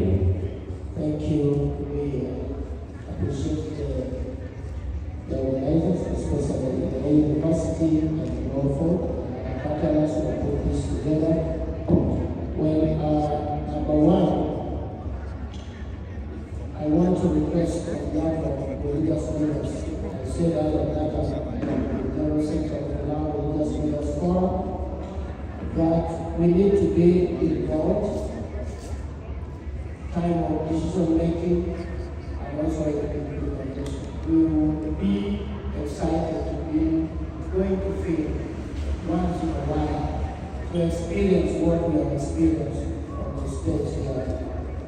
And if you could get time one day to meet religious leaders separately so that we can discuss some of these things, because we have different doctrines or beliefs, so we need to analyze them and see how we can be part of this. However, as religious leaders, we are much aware of the increase in teenage pregnancies, and every Sunday, my brother, every SDA Saturday, every Muslim community, they should be receiving, just like we Christian community, receive a lot of young girls who are pregnant, who are carrying babies.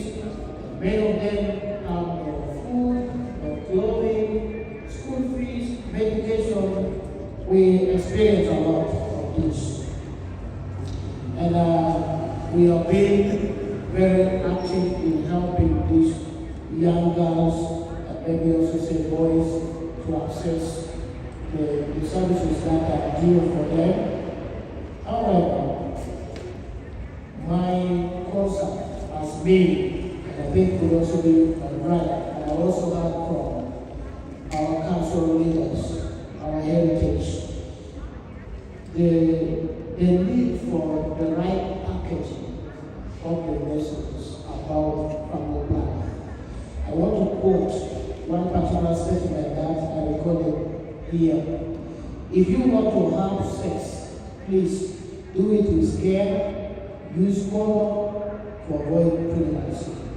My question to all of us here, how would you feel as a parent if your 10-year, 12-year, 13-year, 15-year daughter tells you that when you get to know that you see his practicing sex is wrong? Would you be excited as you not being pregnant?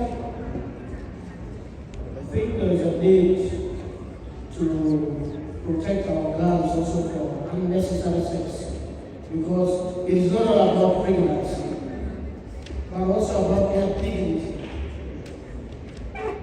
as human. So I know we are dealing with the fallen law. For us in church, we call it sin.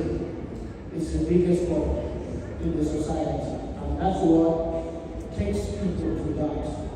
And you know, once someone's concept has been sedated, has been completely closed, and cannot know that sex is bad, I would encourage our this project in conclusion to promote more abstinence and faithfulness among young people. However, we know our young people are actively involved in sex, and that is where we need to make. Thank you very much. From Ghana, say 1 minute. 1 minute, yes. The position that my parents is good, is clear, and I'm not contradicting. I think it's productive help and we decided to say something. The kind of lesson you give to a child in big 3, big 4, senior level. Even when these young people were presenting here, actually, their words were not supposed to come from me. Yes, if you tell them, France will say the other. But that the other, go in your idea. But not everything. 8 maybe of them. It is from 18 onward. When you start having it in one idea, then there's a problem. Madame Christine and the team of Agon, I think last year, around December, we invited our young girls from various girls' schools in London. I think a total of 100. They did their test. This was senior 1, senior 2 girls. Out of 100, how many were virgin? That means people do well. I'm able to teach. And I'm not able to teach. If you pick for me a girl of 8 years, 10 years, and you bring to me and say it's a citizen scientist, for me, I am not comfortable with it. We should also have the age of those scientists we are sending them. Because if a girl of 8 years or 10 is moving around the community, compared to look at condom, then we are finished. For so many condom, we can go around and change our group. Health centers are our company. From this village to the last village, how many kilometers? The government knows even the health centers, sometimes even health workers are not there. If they are there, while we are willing to near to cocaine, some of the health workers are quality of the Mohammed and Terrico. Now when they go there and they don't get it, you have already told them, sex no problem. And the young people preaching the gospel. No, the equipment you want them to have that sex, they don't have it. All the government has known, given them. Anytime when you come from Kampala, we hear it has been abandoned. There was a report they say they put in Parliament. In the morning, in the evening, it was finished and in the high number. But some of our area here, we are lacking sometimes. So as we prepare the scientists, let us agree on the head of the people who are going to send our message. As cultural institutions, a big point of view. Thank you. Thank you very much. I think let me just give to you, and because you've already spoken, then I hand over to MC. Thank you. Yeah, I want to thank the organizers of this program. As religious institutions, we are happy. But we need to promote the moral standard. And in case there are those who don't go to church, in case there are those who visit the church, there are visitors in the church, we can handle some of this, we can go and rest this one for those schools. Because I believe not all we have the same understanding. I want to go back to the graphic these children have given us. The young girl was addressing the mother and fearing the mother condom. Where was the father? She did not mention the father from the beginning up to the end. There's a problem somewhere. Then the boy ran away. The boy is not following. Then if the boy is gone, the parents pay what they call fine. That fine is not even given a small share to this girl to take care of herself. The parents take the whole fine. Look, the parents take and they share it. This girl is left to suffer with the pregnancy without the boy, and sometimes it's left at the care of the in-laws who doesn't need her. This child will suffer there. So these children say now, instead of suffering like this, let's do away with it. Pregnancy.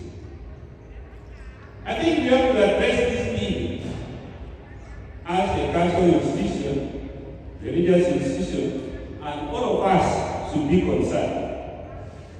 Why are these people opting for abortion? There is a suffering somewhere.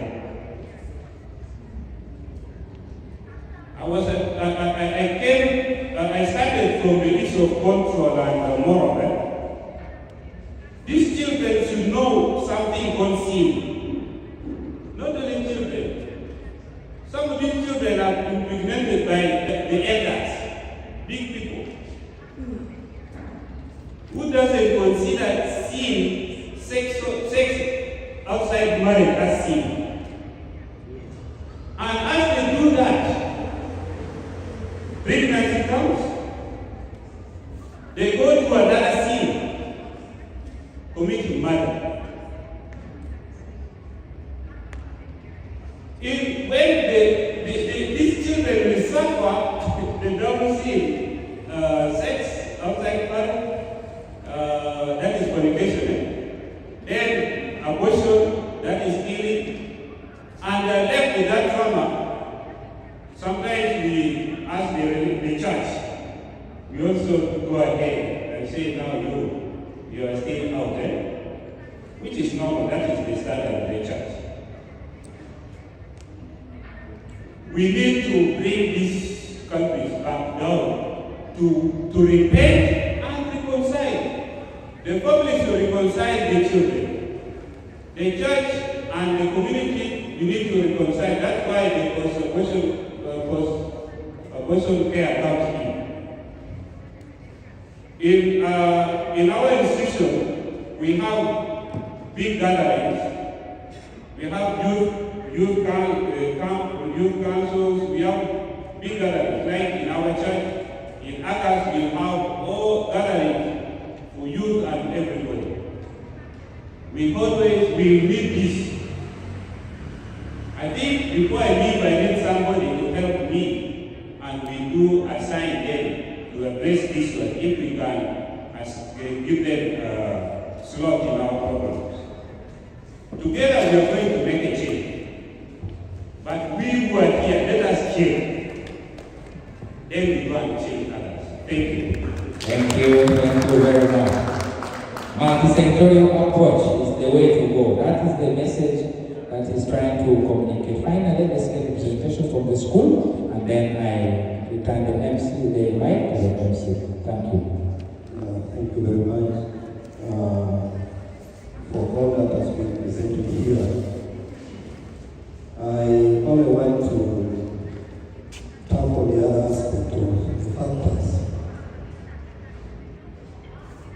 especially the factors that is the underlying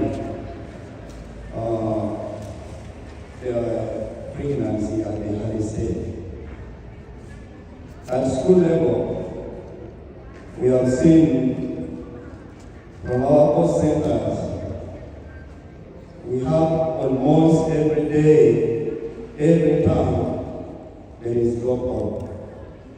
You will find in term 1, we have an enrollment of a school about 800, and when it comes to second term, it has declined to 550. Then you ask yourself, well, where is the other 280 or 300? But they are there in the village. They are there sitting with the parents in the community. And also as leaders, we are also seeing them in our communities. So it is all about mindset change if we are to work. And as I conclude, I saw the data, especially on the GDP of the region. It is all that not well, based on several factors. First of all, our community has failed to change their mindset. And when you go to the side of Alomo, where Ogur, I think the rain came back in April. And as I talk now, the rain went off in May, so it is roughly about 2 months when the rain is not there. And when you have to see just the garden, most of the crops are down. And you ask yourself, we are preaching about the well pressure. People's mindset changing and tending towards changing their family as well. During our time when we were getting married, we used to have religious leaders who would come to our home or to check whether we qualify to marry someone's daughter. Even the cultural leader would also recommend that this one here qualified completely to get somebody's daughter to his home. We will see whether you have a garden of cassava, garden of beans, you have beans in the sacks. So if you don't have that, they will not recommend you to marry. So, even also at school, those factors that are making the school environment inhabitable for the learners, like you will find that parents sending children to school without food, and you expect the child to stay in school for the entire term, the entire year. But of course, what I know, what are the main issues of pregnancies, the issues of post-abortion handling? It is only keeping the children or grandchild in schools alone. If a child is in school, primary, moves to secondary, moves to university, that is about 20 years and above. So this person cannot still know how to make a decision, whether to get a child high or to delay. Like some of us, we got married at around 33 after finishing out everything. So this is all about if we actually the leaders, apart from that, this can be preached. Like if you go to the villages, you will find that people begin sitting, young people at the productive head begin sitting from morning to sunset without any productive activities the person is engaged on.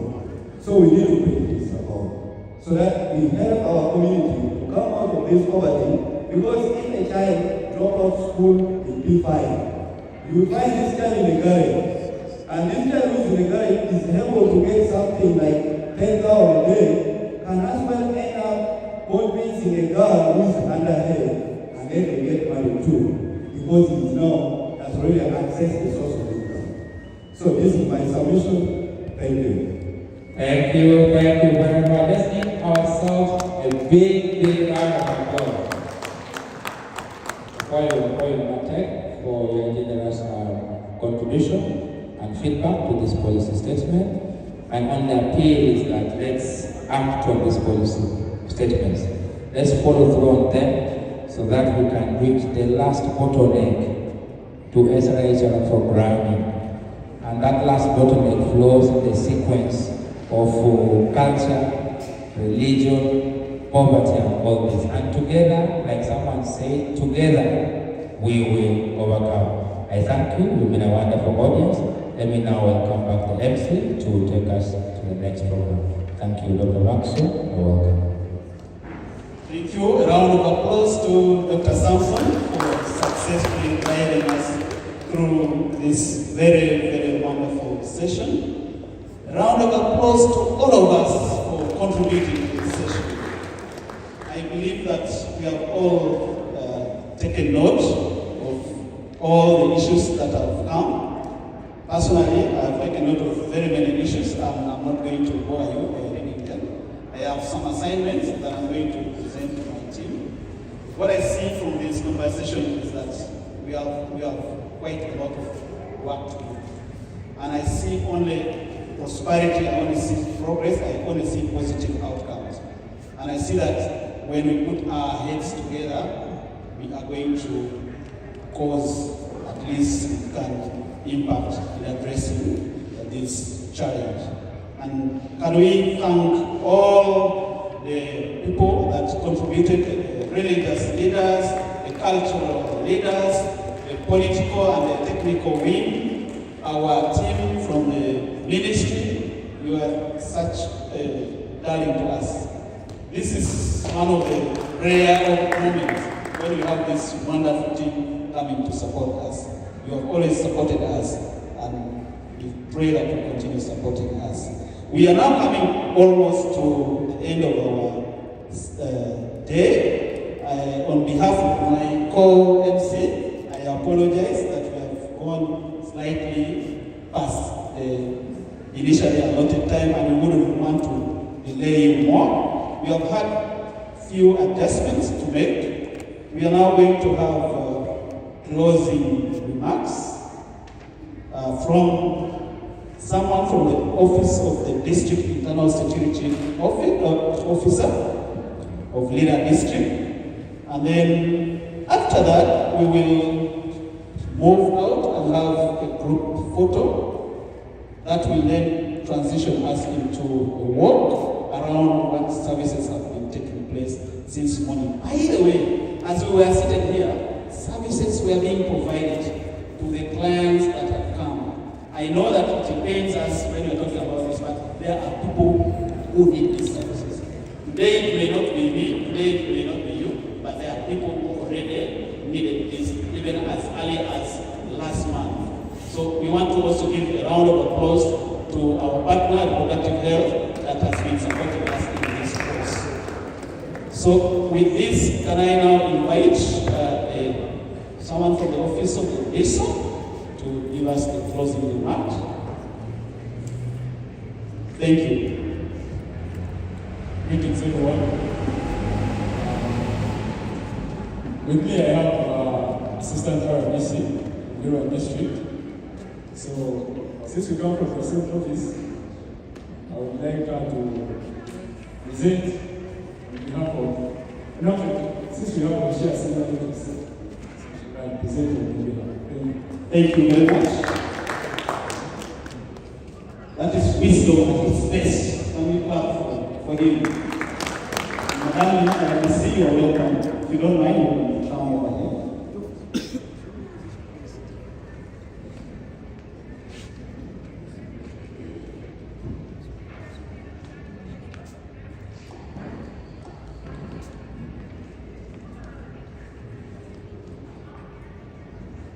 Thank you so much. I once again salute everyone in the house. My name is Proscopia Ayo Otiek. I'm the Assistant RDC Lira District representing the RDC. Allow me to respect the protocol as established and single out maybe only the office, the delegation from Office of the Wanashi, led by One Talk of now. I respect you all.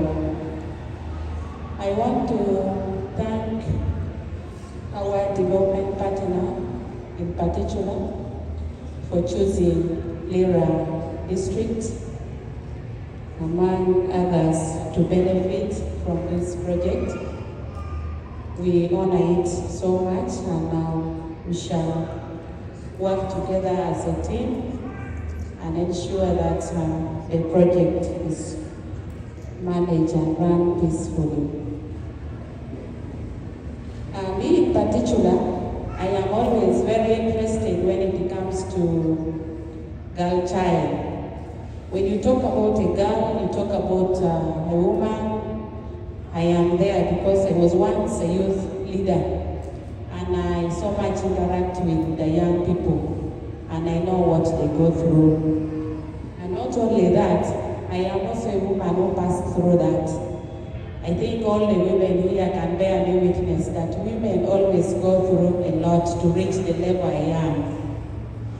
Every Tom, Dick and Harry will come with his words to convince you so that you can continue with your school, or you drop out because the words were sweet on your ears.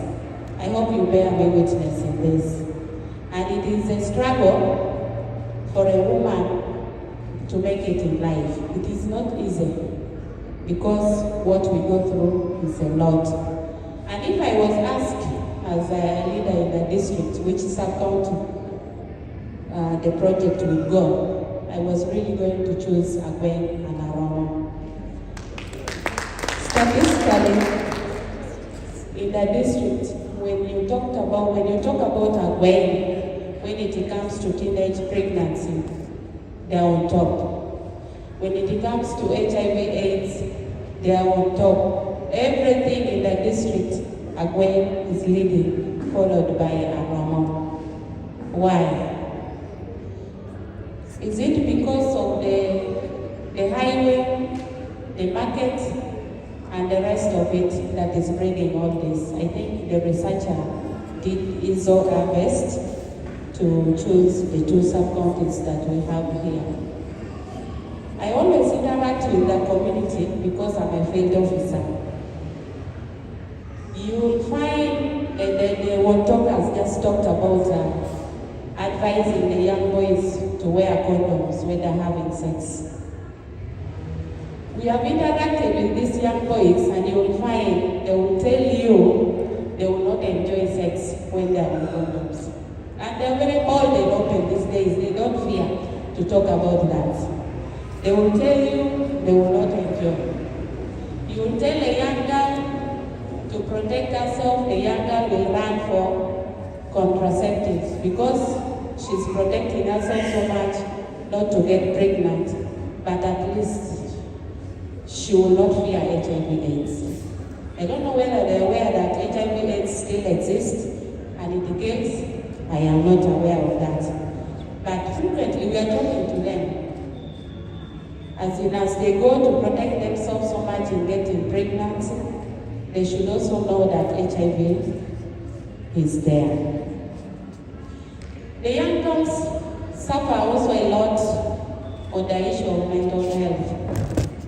Someone talked about peer influence here.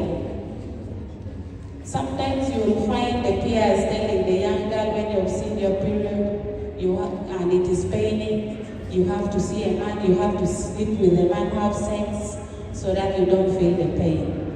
And the young girl will end up getting pregnant. So peers and mental health, they go through a lot because you don't even have access to maybe get a medical doctor near you, someone who can talk to you nicely, and you get out of those. And also social influence. Social medias, you will find very many things being discussed on media, and the young girl will follow that. Whether it is a good one or a bad one, she will follow that, and at the end of it all, the girl is affected. So I would call upon all of us to embrace this program, and we participate actively as a team. It is not a one-man work, but it is for all of us to see that in future we also have young girls who are coming up to replace us, because we are not here for good. We are also living, and we expect a young girl to come and replace us in the position we are in. I am also happy that we have involved the cultural leaders. These are the people who are down there with our people. And they listen to them, because for them, they will not sugarcoat anything. They will just go open and tell them in the language they know best. And this would help us a lot. The one talked about Agong Foundation.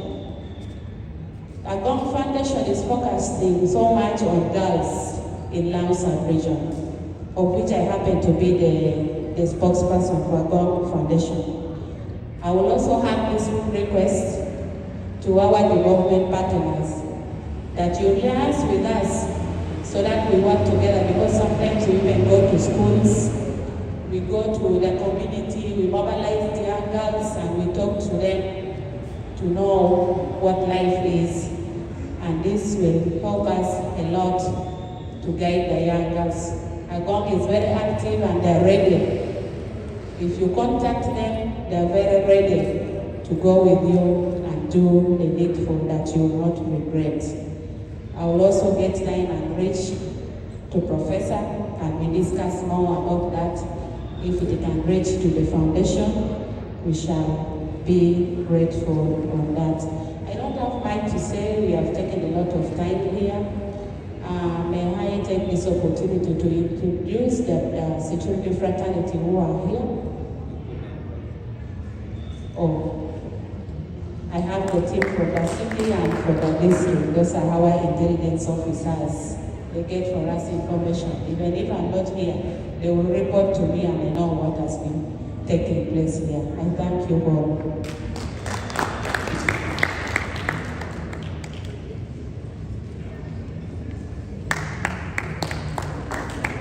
Thank you very much, RBC. Can we give a warm applause? I think she has now done it at all, and we are finally coming towards the end of our day. As I stated before, after here we are going to move out. The photo team will guide us. We have a group photo. After the group photo, then we will have a walk. I know that most of the clients have already left, but a few that will be there, we'll have an opportunity to interact with them. And then thereafter also to launch these registers that were prepared for the intervention. Thank you very much. Can we clap for ourselves? The photo team, you can guide us, you can help us. We are moving outside here. After the photo and after you have taken a walk, we have a team that is helping us to see how we now travel back home. Justin and Lester, are you there? And then the photo team. After the walk, then we will see them and see how we can get yourself. Thank you very much.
exhibition.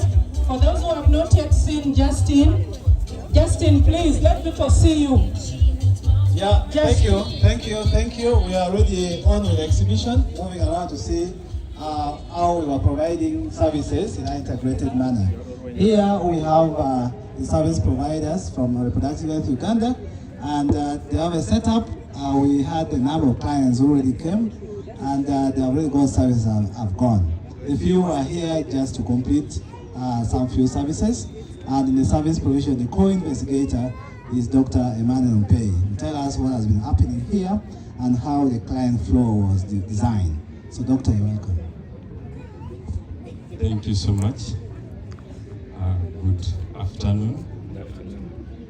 My name is Dr. Mpei Emmanuel, and I work as a co-investigator on the Caffe-Pac project. So our setup here was depicting an actual health facility in our local setting. That we have clients coming in, they are triaged very well, and they are directed on the service access points. Our project is largely an adolescent project. So whereas they are adolescents, we do not initially segregate them. They come into the OPD and they go through the OPD registration. So at that point of the OPD registration, we identify them and then screen them for reproductive needs. And that is where we start capturing our information into the Caffe-Pac register 001. It is more of a qualitative data capture tool. It is not just about figures. So the service provider initiates question with the client, and then they go through the register. It has a number of components. They're looking at reproductive needs, family planning, and also safety. They're ruling out any aspect of domestic, sexual, or gender violence. After they have been screened from that point, the service provider then refers them to the next level of care. Our register, Caffe-Pac 002, is capturing largely family planning and its commodities. From the discussion, most of these clients either do not have an idea or have misconceptions, or there is stigma towards family planning, more so for the adolescents. In our register 002, the service provider is offering both counseling, demystifying myths, addressing any concerns, and also offering the medical device.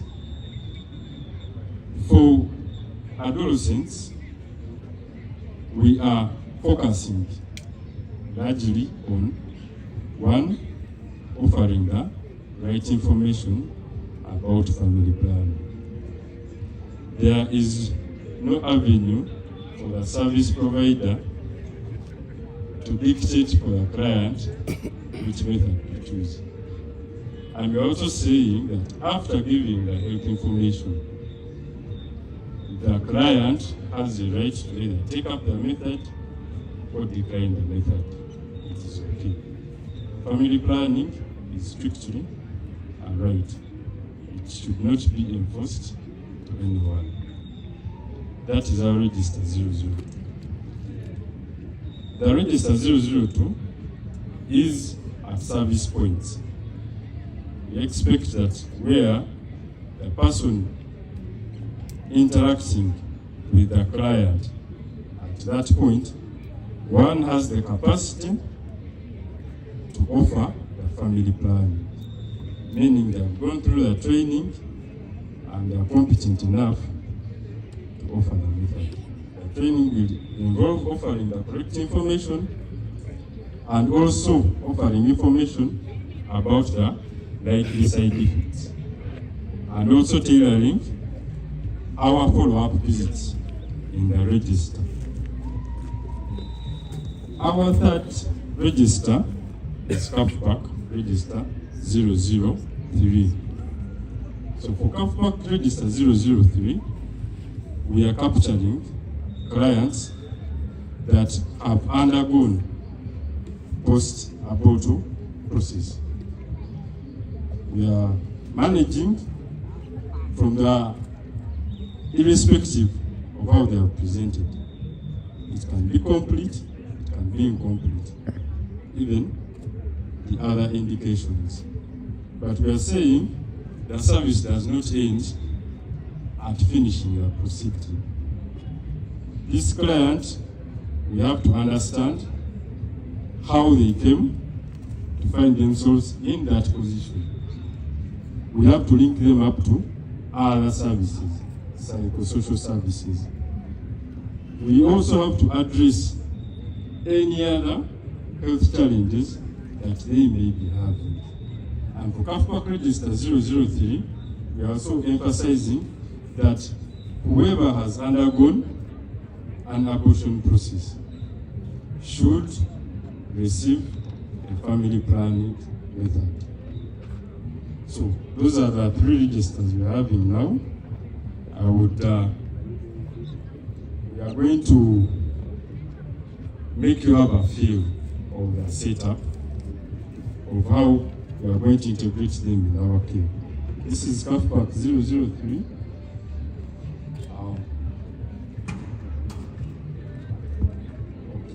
So as you can see, it is an integrated adolescent post-abortal care register, Caffe-Pac register 003.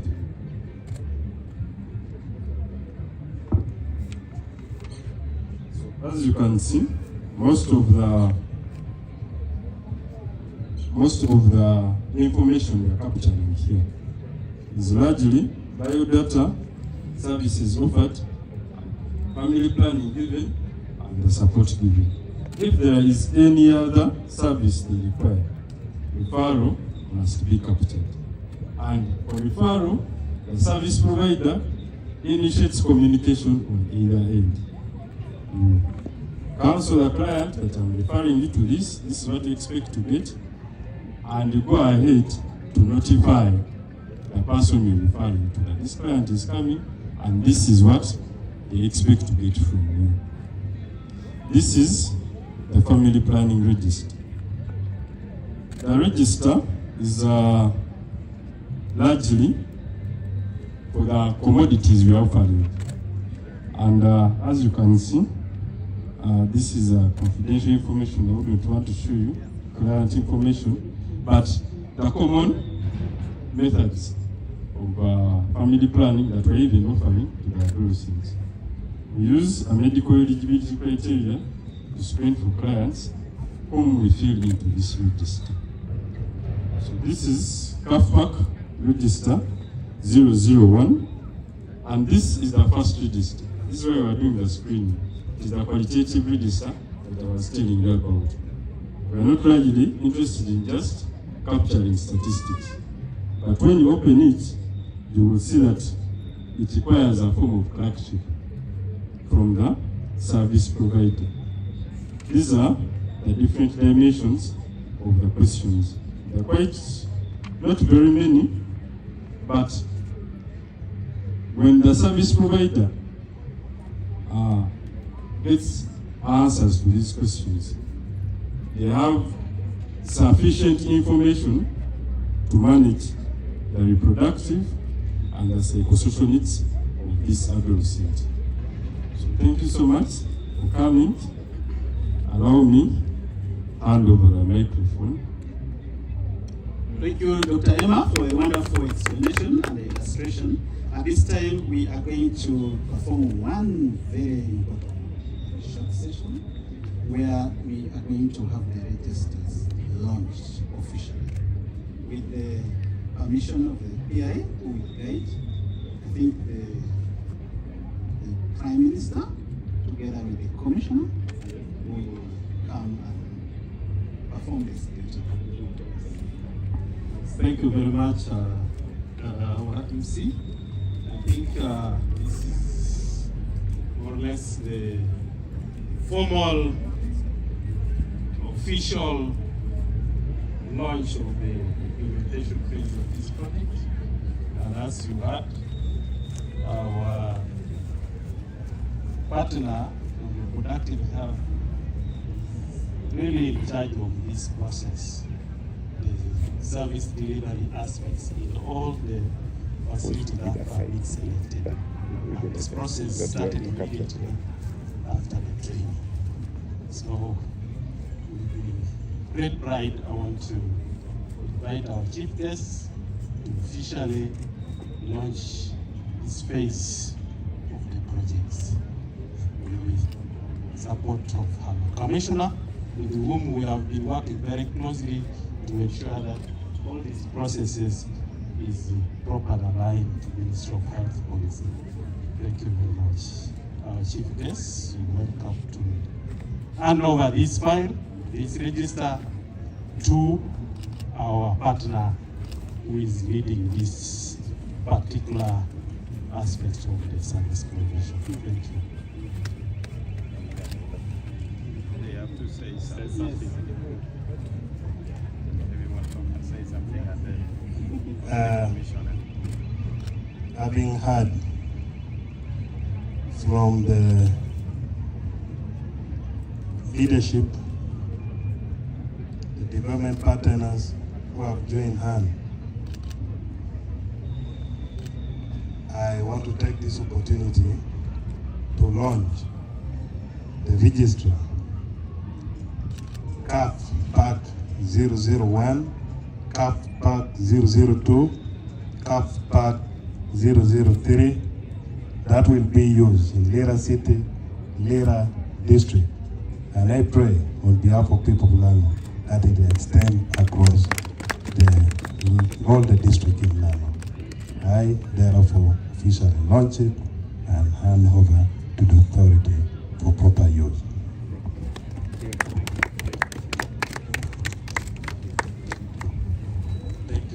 Thank you very much. Thank you, our guests. And with this, we come to the end of our session. We can now walk and with the doctor, you can still, if you think you want to tell us something, as we go like that, and that will be our bye-bye. Thank you very much. Okay. No. Yes.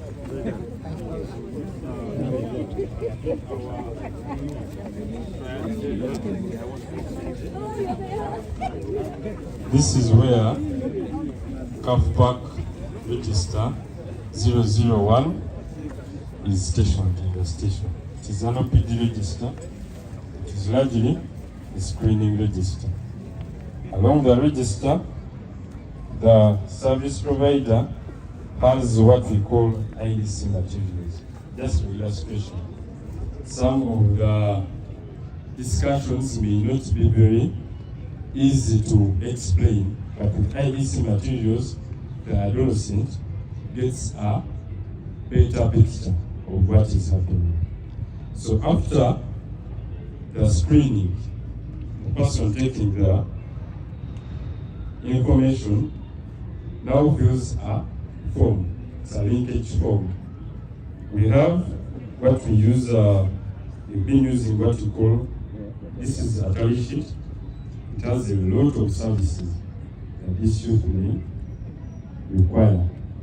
So the service provider ticks on which services the youth may benefit from, and now goes into the consultation.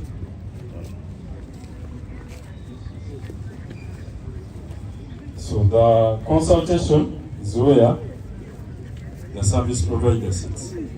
So we use these two, and in here, based on the history of the patient, now this is where it is confidential in here now. So it will require one youth at a time. We are trying to create a youth-friendly corner, such that they have ample time to express themselves and have an interactive engagement with the service provider. So here, if the adolescent seeks a family planning method, the discussion is held here, informed consent is obtained, and now the service provider takes the adolescent to the procedure room, which is also a private and confidential area, which now was our last tent up the other side. This was our laboratory. If the service provider necessitates that the client needs to do some investigations, we send them to the laboratory. And the lab person will receive them, attend to them, and then send them back to the service provider. We had a laboratory, we had a room for counseling. The counselor works hand in hand with the service provider and the lab person. So our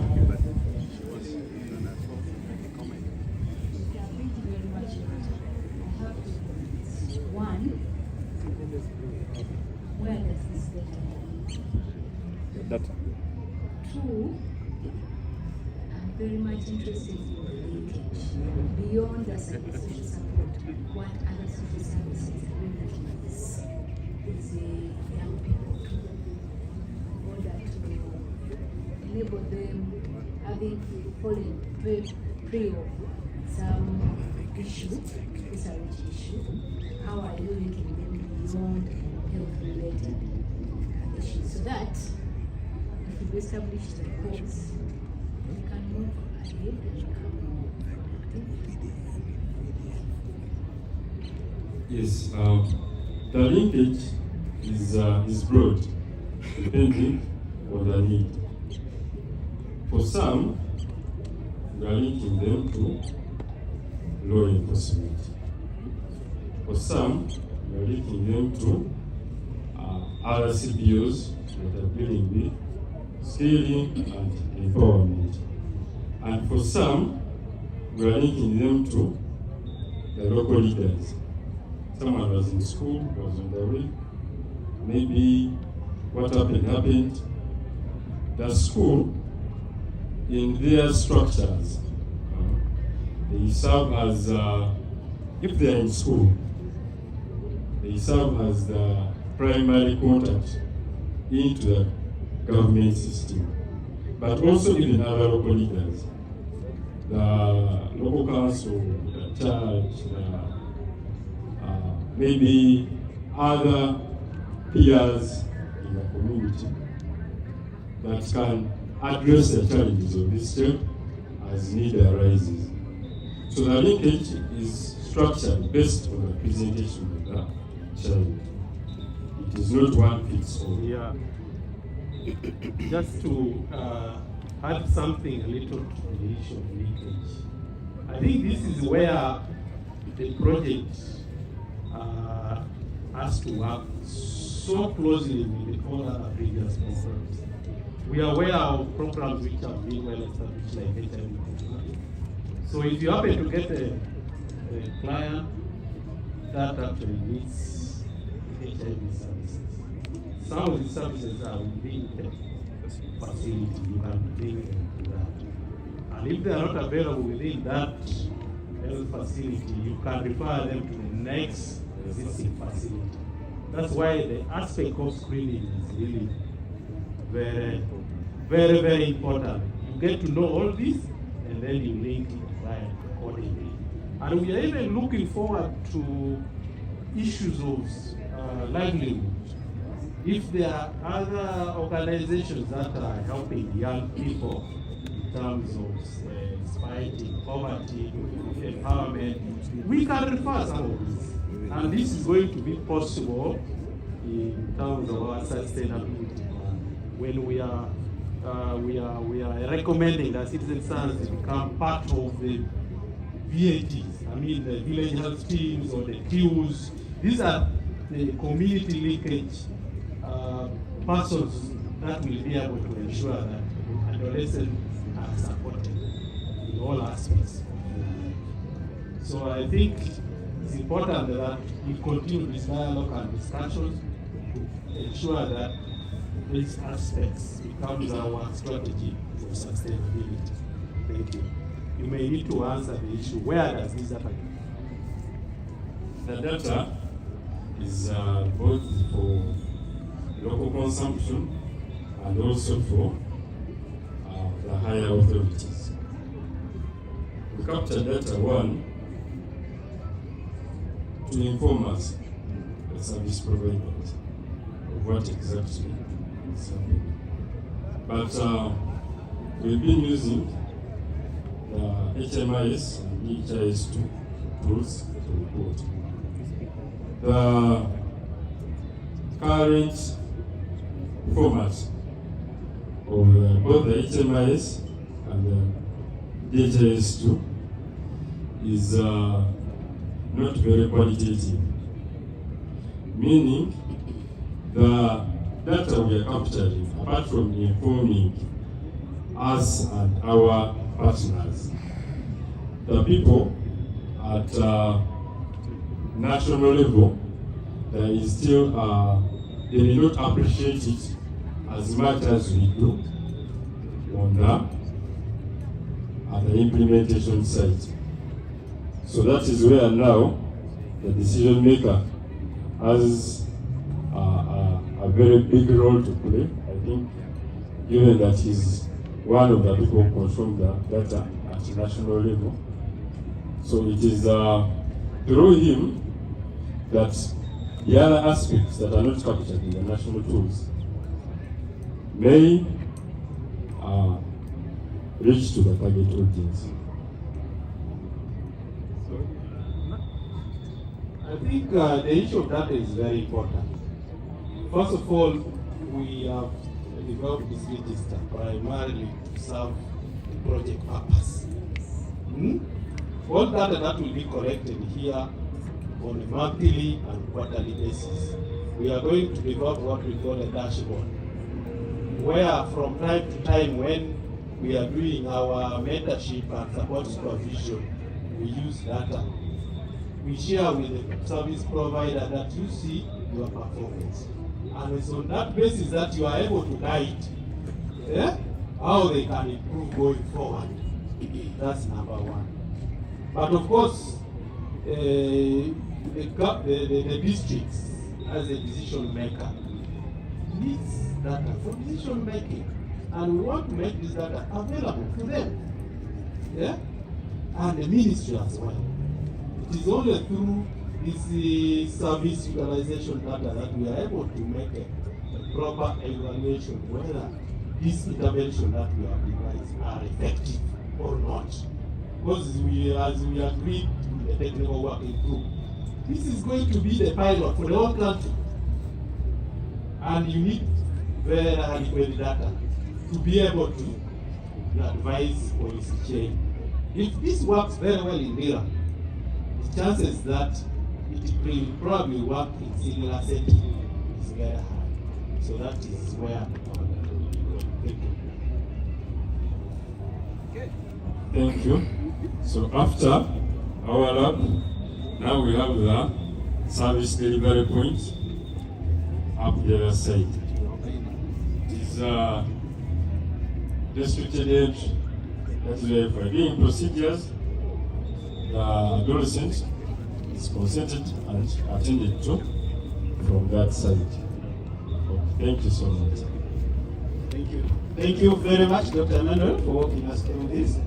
And I think we need to give you time. Thank you very much, our dear guests. I know we have really gone past time, but we appreciate your patience and we wish you all the best. I know that many action points that we have taken and we will follow up on this. Thank you. May God bless you all. Amen. Amen.